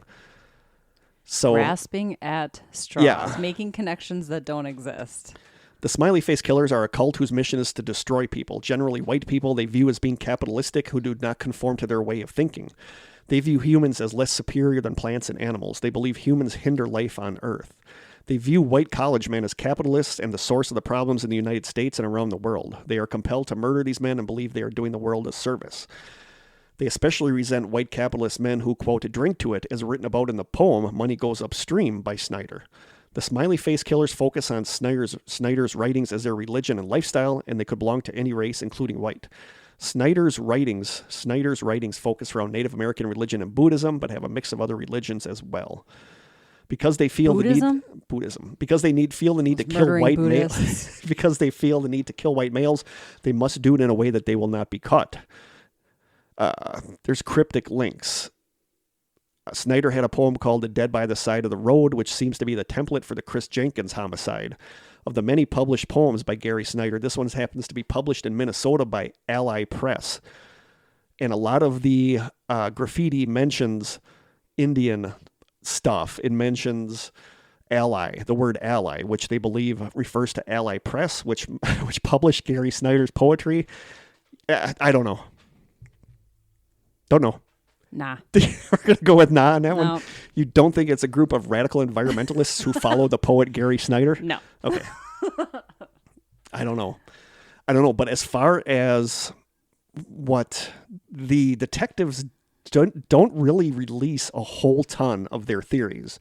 Christopher Jenkins' sister says that she understands why the theory is unbelievable to most about there being a group of smiley face killers, but she says that the detectives have seen most of the data, they have strong facts, they know the motives, but they cannot disclose the motive. They're trying to get the FBI to take a closer look and make arrests, and that the detectives know the name of some individuals involved and their locations.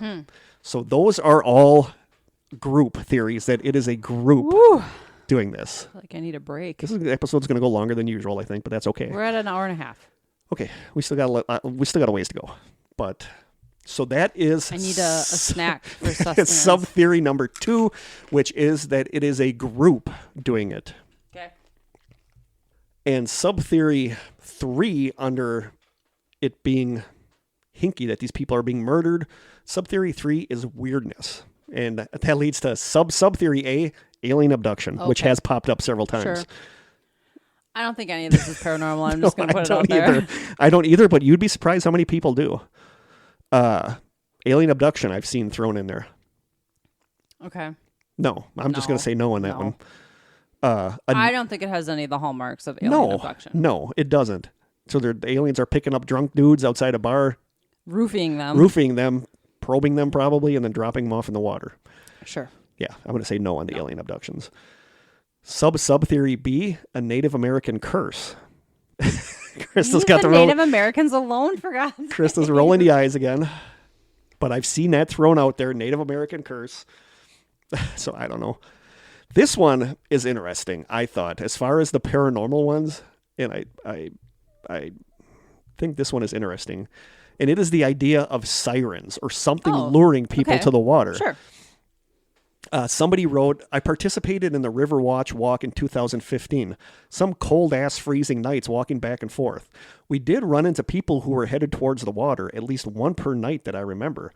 Getting in the water right there makes no sense whatever the time of the year it is. I'm not sure what to make of it all. And somebody asked, were they drunk or just wanting to get into the water at night? And then they responded, they all seemed a little drunk, but none of them said they were going for a swim. We were not allowed to stop them, just tell them the park was closed, and we had to radio the police who would come and ask them to leave.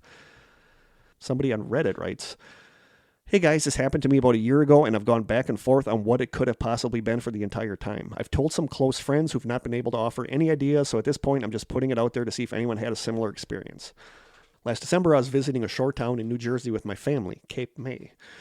We had been out drinking, and it was around midnight when my boyfriend and I went for a walk on the beach. I grew up next to the ocean, going for late night walks along the beach is no stranger to me. Now, the alcohol has to do with why we didn't bring coats, but not much else. This is where my memory cuts out. My boyfriend told me that we were about 100 yards away from the ocean when I turned to him and said, I'm going in the water now, don't follow me. I'm pretty strong-willed, so he gave me a little space. Next thing I remember, I am hysterically crying, talking to something I can't see in the water, telling it, quote, I don't want to die. Literally begging out loud for my life with something in the water that is trying to pull me in. At this point, I have on only socks, and I am walking on the jetty. It's wet and slippery, and it's December, so the water is very cold and continuing to splash up onto the jetty. I sit down, and I'm staring into certain sections of the water, again just saying over and over how I don't want to die, and please don't make me do this. I couldn't see anything beneath the surface of the water. I just felt this weird magnetic pull where it was, and like it knew exactly what it wanted me to do. Then I heard and saw my boyfriend coming down the jetty to me looking very concerned. Whatever the pull this was immediately ended, and I basically ran to him, and we left the beach. I want to make a few things clear. I never in my right mind would ever walk out on the jetty at night or in wintertime. It's dangerous even on a sunny day in summer because those rocks can get super slippery. If you fall in, you are going to die. The second thing is I am not, nor have ever been, a suicidal person. The thought of suicide has never crossed my mind. Third, the ocean used to be my favorite place in the world. Like I would literally spend hours in there and be completely content. This summer, I barely went past my waist in the water and didn't stay long because I was so afraid whatever this thing was, it might come back. I have no idea what happened because I couldn't see anything. I could just feel it and hear it inside my head. I've gone through a list of things and found nothing. Does anybody have any ideas? And that's weird. Like I've come across a couple other stories where like people are like drawn like to walk into water and kill themselves.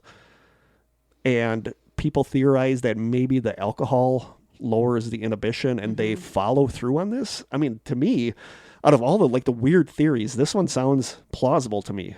Because some of these stories where the people have drowned, the person would have had to cross like 8 lanes of highway traffic, which makes no sense for somebody to kill them and like throw them in. So it's just weird. Like, is something drawing these people to the water that is causing them to kill themselves in it?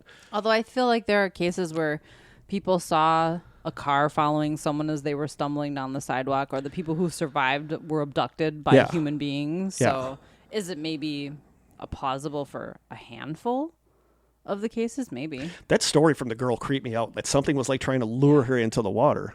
And it almost sounds like the missing 411 where you're getting lured into the woods. The woods, right. You know, like something is luring people in whatever this is. Sub-theory D under this is... Was there a full moon? Sub-theory D under this, portals. I guess. I don't know. I don't get it. And sub-theory E under weirdness, the same thing that is happening in missing 411 cases, whatever that is.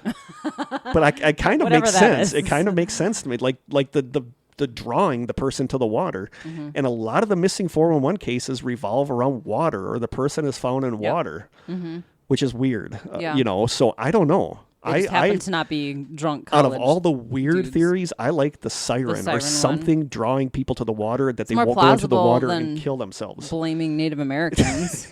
or train refrigerator or a train air conditioner repairman. Right.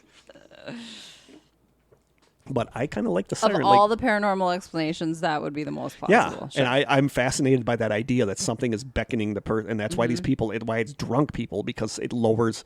They're somehow able to get through more to the drunk people to just beckon them into the water. Right. And this person that was walking at the park, like guarding it, even said that people would just come up, and like they wanted to go into the water and they didn't know why or whatever. By themselves. Yeah, which is weird. Which is very strange. All right, so that is everything for Big Theory Uno, which is something is killing these people. Okay. Now we get to Big Theory Dos, all accidental deaths, that these are all just drownings. And there's a whole list. There's 18 reasons why the Center for Homicide Research believes that the smiley face theory is not credible. Do you want me to go through all 18? You could just list them real quick. Okay. There is a problem of time order. Some of the photographs of the graffiti show faded, worn-out paint that looks to have been applied years earlier. Okay. So, yeah, there might be a smiley face there, but it could have been put there in 1987. Right. You know, long before this person died. That's number one. There's a problem of time order. Problem number two, graffiti is everywhere. Sure. Smileys have now become a universal symbol of happiness. They exist everywhere, from children's stickers to commercial logos. One reason this graffiti is found everywhere, that it is the easiest form of graffiti to paint. The promo picture I'm putting up for this episode is a smiley face that I found on our track outside school that the students drew in chalk. So if you have... I would do a smiley face. Find me a train car that doesn't have a smiley face. Exactly. Exactly. Reason number three why it's not a smiley face killing group, none of the smiley faces exactly match one another. I don't really buy that as a theory, because if it's different cells of groups, they're going to draw them differently. Number four, the word Sinsinawa, which is claimed to have been found at several scenes, is a red herring. It is commonly found throughout the Midwest, and therefore is randomly occurring in graffiti found painted near several drowning sites. It is an Indian-based word meaning rattlesnake or home of the young eagle. I didn't see anything that said it's a grave. Rattlesnake is what I usually see. Reason number five, no criteria has been established specifying the necessary distance that a smiley face must occur in proximity to a deceased body in order for it to be counted. It could be a mile away. They could go 5 miles away and be like, look, there's a smiley face right here. It's a smiley face killer. Yeah. Number six, there is no evidence usually of trauma, which is true. It's true. Number seven, homicidal drowning is extremely rare. It only accounts for 0.2% of all U.S. killings. That's like 0.2% of killings is homicidal drownings. Reason number eight, the idea that water washes away all the evidence is a complete myth. Reason number nine, these drownings don't fit a serial killer motive. Reason number 10, confessions by correctional inmates are unreliable. Sure. Reason number 11, the general environment of these disappearances are conducive to accidental drownings. All drownings appear to have occurred at night in the dark in an area not far from bars and colleges. Inebriates who stagger away from bars are more likely to walk or stagger downhill because it's easier. Rivers are typically downhill from these establishments and only a few blocks away. Sure. Many access points to the water lack barrier protection such as walls or fences. Intoxicated people typically experience disorientation and impaired coordination, which makes them susceptible to falling. 100% agree with that.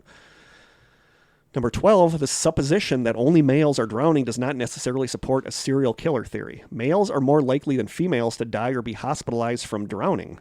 Alcohol and risky behavior have been shown to be major factors in drowning cases, and males are much more likely to engage in risky behaviors even when not drinking. It is also probable that females are dying from intoxication in other ways, such as falling from a river bluff or dying in a dormitory room from acute alcohol intoxication. So they're just basically saying that it's men because men are dumber. They just take risks. They get and I feel like women, even if you're intoxicated, you have this self-preservation. You're not going to go wander off into the night by yourself. Yeah. Like you have a better, like if you're a guy, you think you're invincible. Yes. Basically. Yeah, I'm just. And I know somebody brought that up in the Strangers too, is about like the sexism issue but guys do think that we're invincible, and women have been justifiably conditioned to be careful going to a bar, where guys don't think anything's going to happen to them like this because they're tough and strong and all that. Reason number 13, La Crosse, Wisconsin foot patrols and police have stopped over 50 intoxicated people from approaching the river late at night from 2006 to 2010. Okay. Number 14, the process by which intoxicated men accidentally fall into the river is known and well documented. Reason number 15, many of these drowning cases are likely to have involved aspects of auto-assassination. Auto-assassination is not suicide, but it's a style of living with reckless disregard for one's own life. Responsible drinking does not involve drinking to the point of intoxication. So it's saying that these people have I don't want to say but a lot of them are drugged, though. That's the part I struggle with a little bit. Yeah. Yep. Unless they were taking it recreationally. Number 16, malicious drugging of victims is unsupportable by the evidence. One claim being made is that drowning victims were drugged by the offenders prior to their abduction to obtain control over the victim, and that it was a drug not detectable by autopsy. The problematic claim is not falsifiable unless investigators were purposely looking for a suspected toxin. GHB and other substances do not stay in the body for very long. While some of these drowning victims do evidence GHB presence, there's no evidence to support that the drugging was malicious. They believe that the people took the drugs recreationally. Number 17, presence of GHB in victims' bodies does not indicate that they were maliciously drugged. In some cases, GHB was detected alongside high levels of alcohol. GHB is a naturally produced chemical in the human body. Though typically produced in small amounts, the decomposition process can release additional GHB into the system. GHB seems less relevant since alcohol alone can cause effects similar to those associated with GHB, such as loss of muscle coordination or dizziness. So they're saying that these people that are fine 1 second and not the next, the alcohol just kicked in. Yeah. That it's not necessarily that they were drugged. Well, and I will say... And one thing that I don't know... Sorry to interrupt you. That's okay. I know you usually interrupt me according to our reviews. I don't know, one thing I didn't look at because I kind of looked at it and it was like, whoa, too many big words, was GHB occurring naturally in the human body after death. Like how much there can be, but it's a lot of chemistry and stuff that I don't get. So what I was going to say though is that, we already heard one account of a mother saying, my son was a good kid. He never did drugs, blah, blah, blah. That's the thing is everybody's going to think that. Nobody is going to want to think that their kids are... I'm sorry, but your kid probably experimented with drugs in college. They all do. Yeah. And they're not going to tell you that. No. Number 18, the drowning of college students is not limited by region, but by climate. It happens in the United Kingdom and Canada as well. States such as Arizona, Utah, and Nevada all lack cases due to their absence of water in the desert climate. The deaths in other countries are never linked by nefarious activity, just believed to be the accidental behavior of inexperienced and intoxicated youths. So they're saying that the reason why people up in Midwest, like in Wisconsin, drown so much is because there's so much water. Like down in Nevada, there's not. Sure. And that's the last one. So those are the reasons why... Here's my counter argument against some of those, though. Okay. So I do think there are a handful of cases, though, where it was determined that the person had died weeks before they were placed in the water. The first one, Patrick McNeil, where he had fly larvae in his groin, that there was no way that would have happened if he was in the water. Right. So I don't know. We're going to, Big Theory 3 is the one that I buy. And you're going to buy that one too. Okay.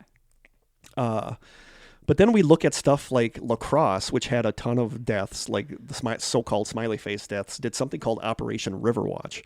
Between 1997 and 2006, La Crosse experienced tragedy as 8 separate college students were found to have drowned in the Mississippi River. The deaths, contrary to some serial killer theories put forth, were determined to be the results of excessive drinking combined with close proximity to Riverside Park, which borders the Mississippi River. After mourning the last death in the fall of 2006, Operation Riverwatch was established as a tri-campus community-based public safety initiative created by the University of Wisconsin La Crosse's Sigma Tau Gamma fraternity.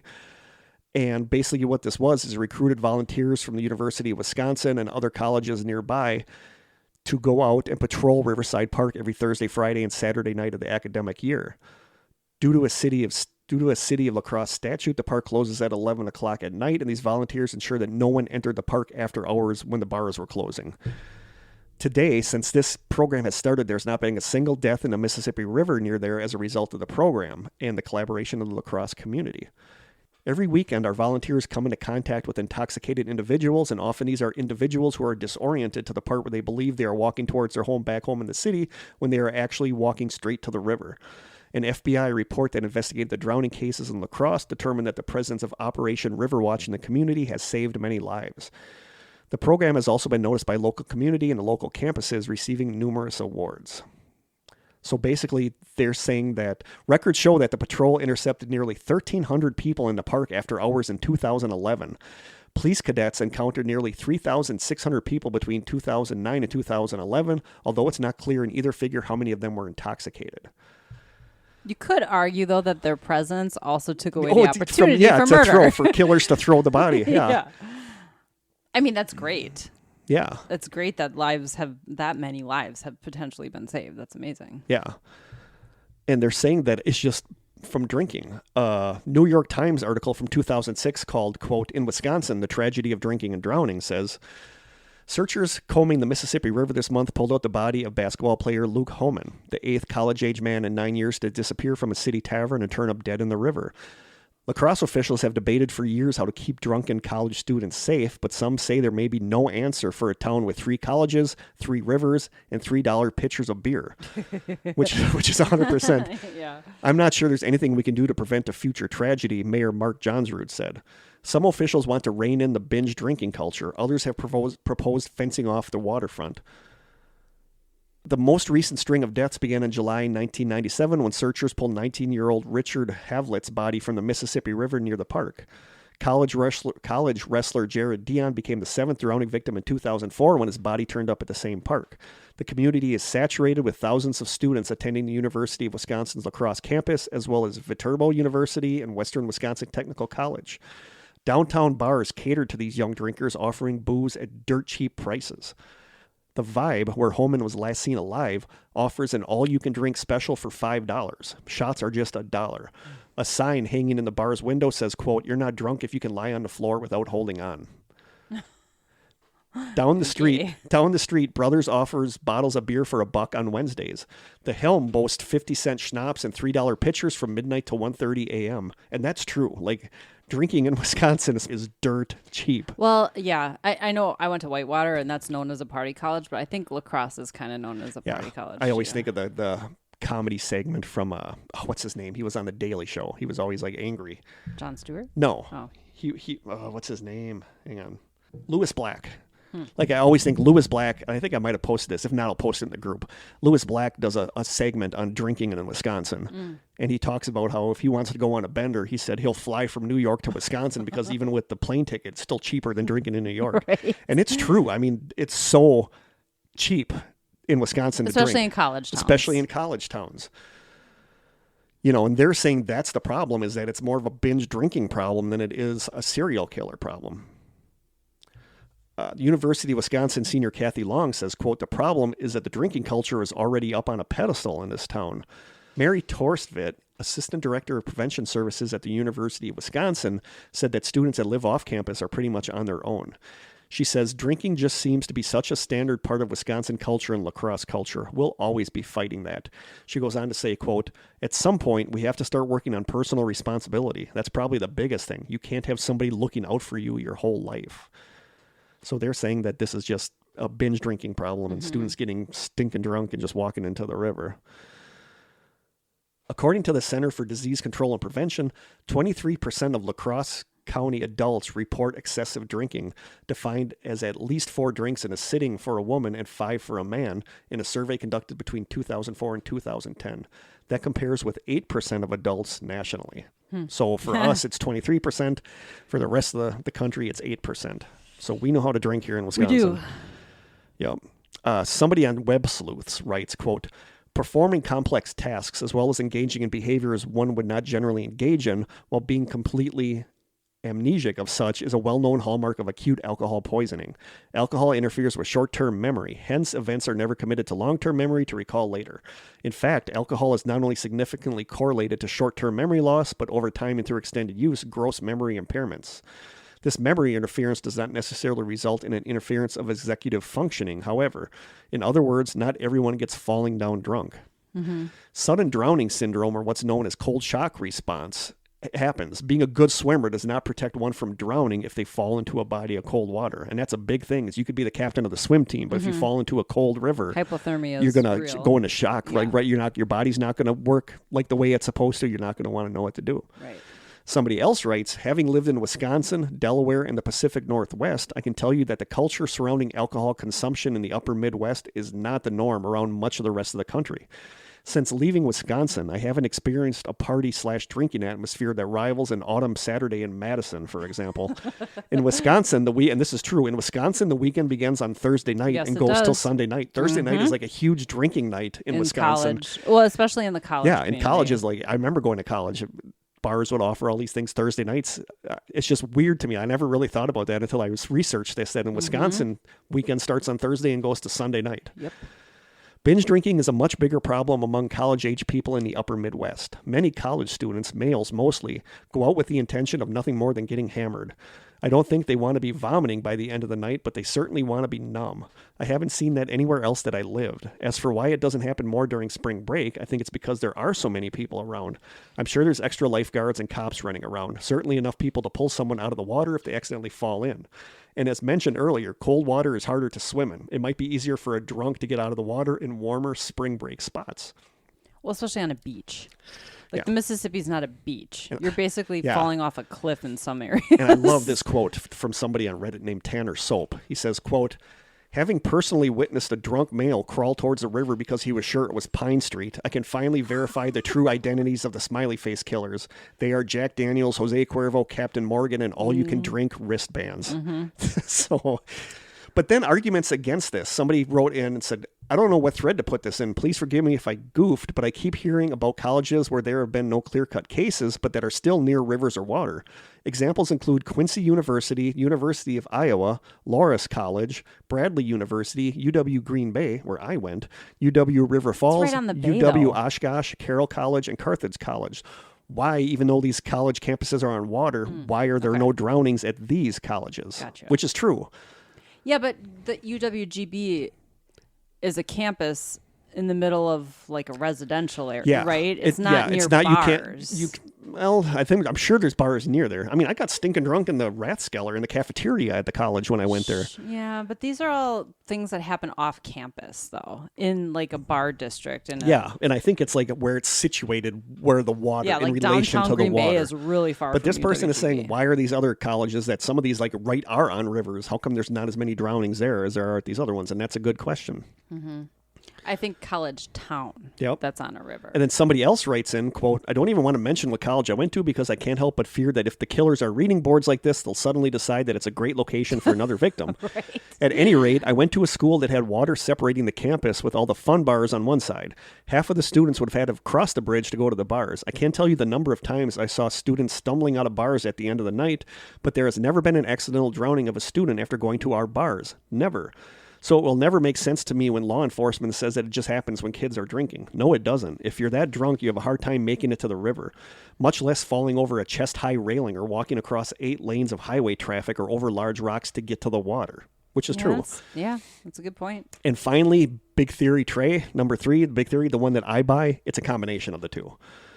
And I really think it is. Mm-hmm. The smiley face symbol has not been present at every death site. Right. And that's why I think they're grasping at straws with the idea that the smiley face symbol means something. I think it's random graffiti. I think there are desperate parents who want an explanation other than your kid got drunk. And that the desperate parents goes to the fact that a lot of people have negative thoughts about the detectives who started the thing. That these detectives are feeding false into the family's desire for them to not believe that it was their students' risky behavior.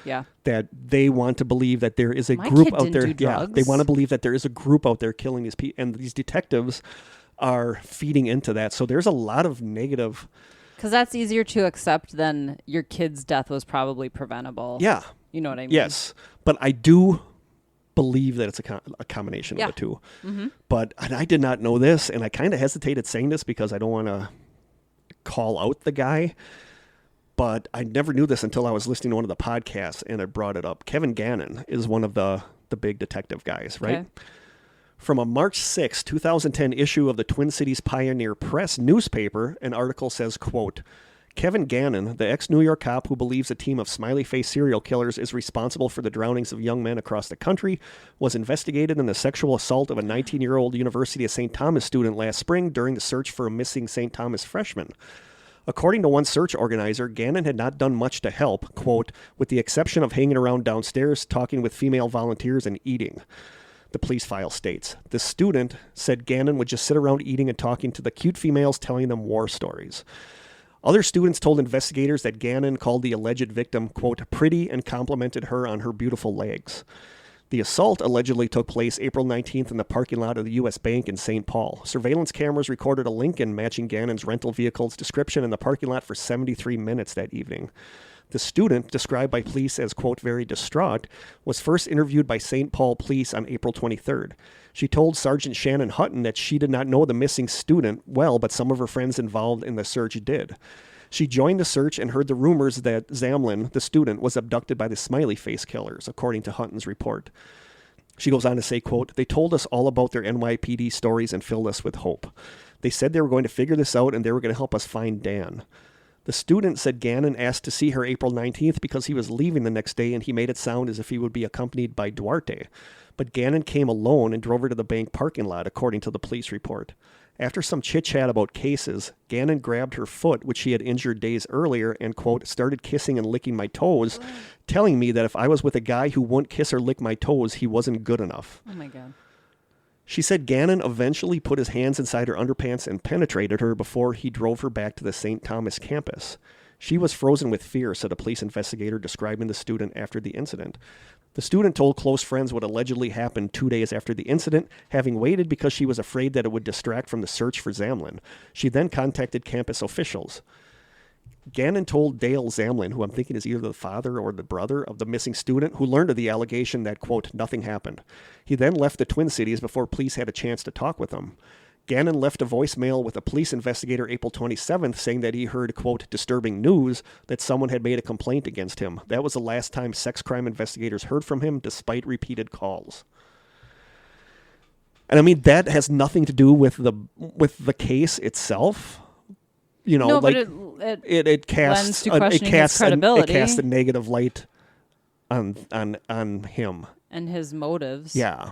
Like he was more interested in hanging out with which granted I would be too, hanging out with the college age females and eating than actually working on the case. Mm-hmm. And like I said, a lot of people feel that they are feeding into the parents' desire for it not to be an accident and that for it to be a murder. Right. So I do think this is the correct one. I think some of these were accidental drownings and I think some of them were murders, but I don't think they were connected murders. I think they were individual murders that happened. I don't know. I don't buy the idea of a gang. Yeah, no, me either.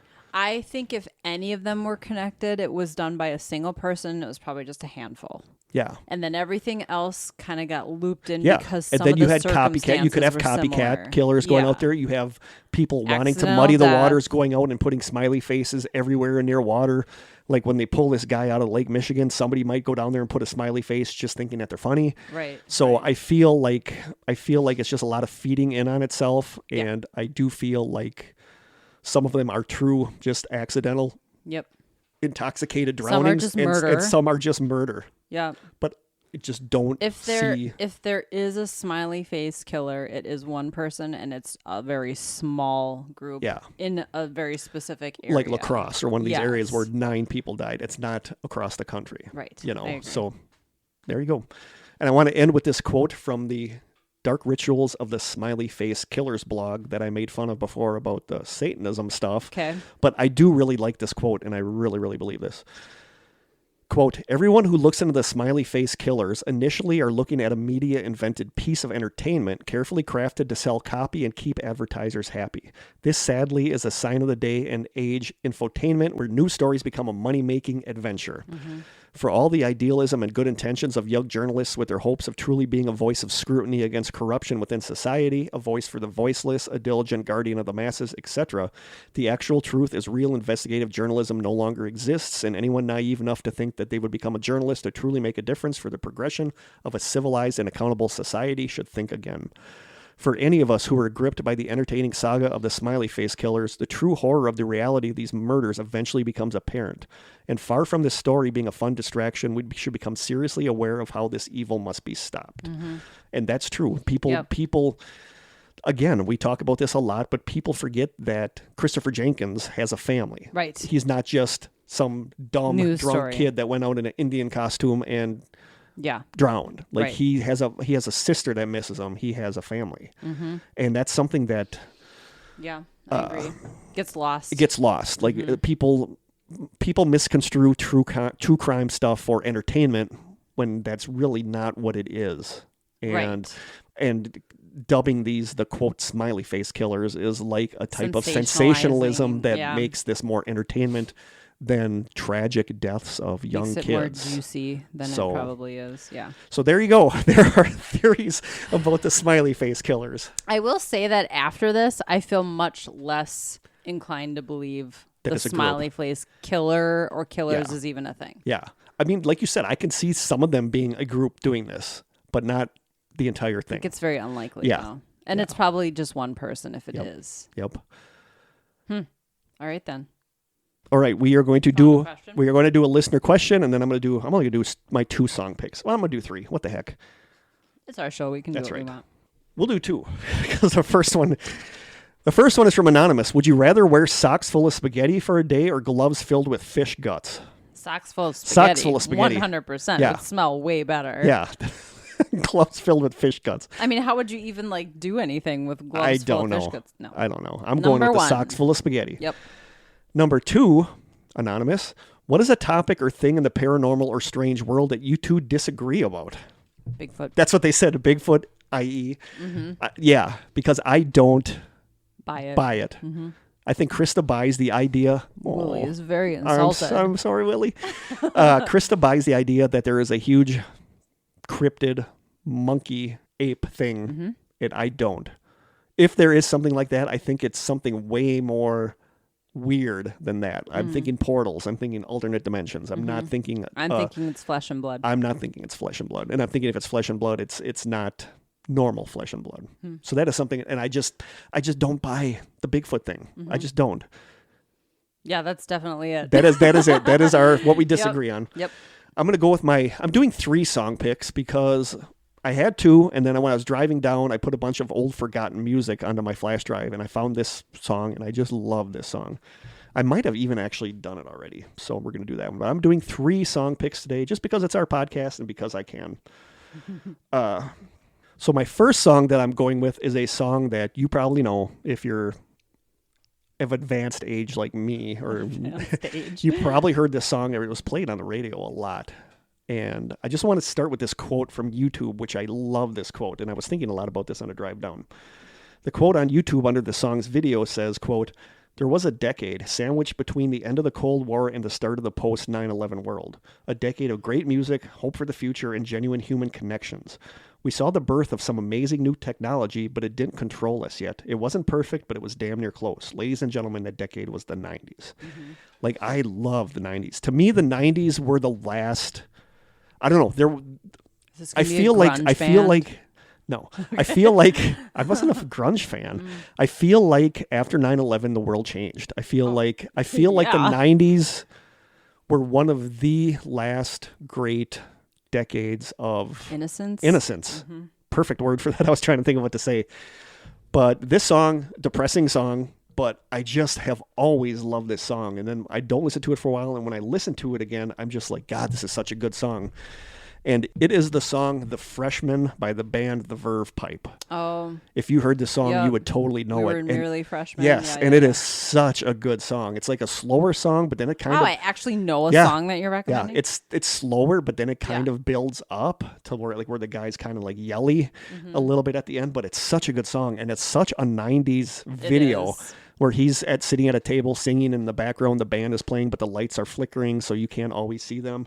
And it has my most obscure crush in a video where I think it's his real life girlfriend. You only see like bits and pieces of her, but there's a part of the video where the music kind of like goes back soft again, and then he starts like getting up out of his chair, and then you can see she's behind him and like pushes him back down and puts her arms around him.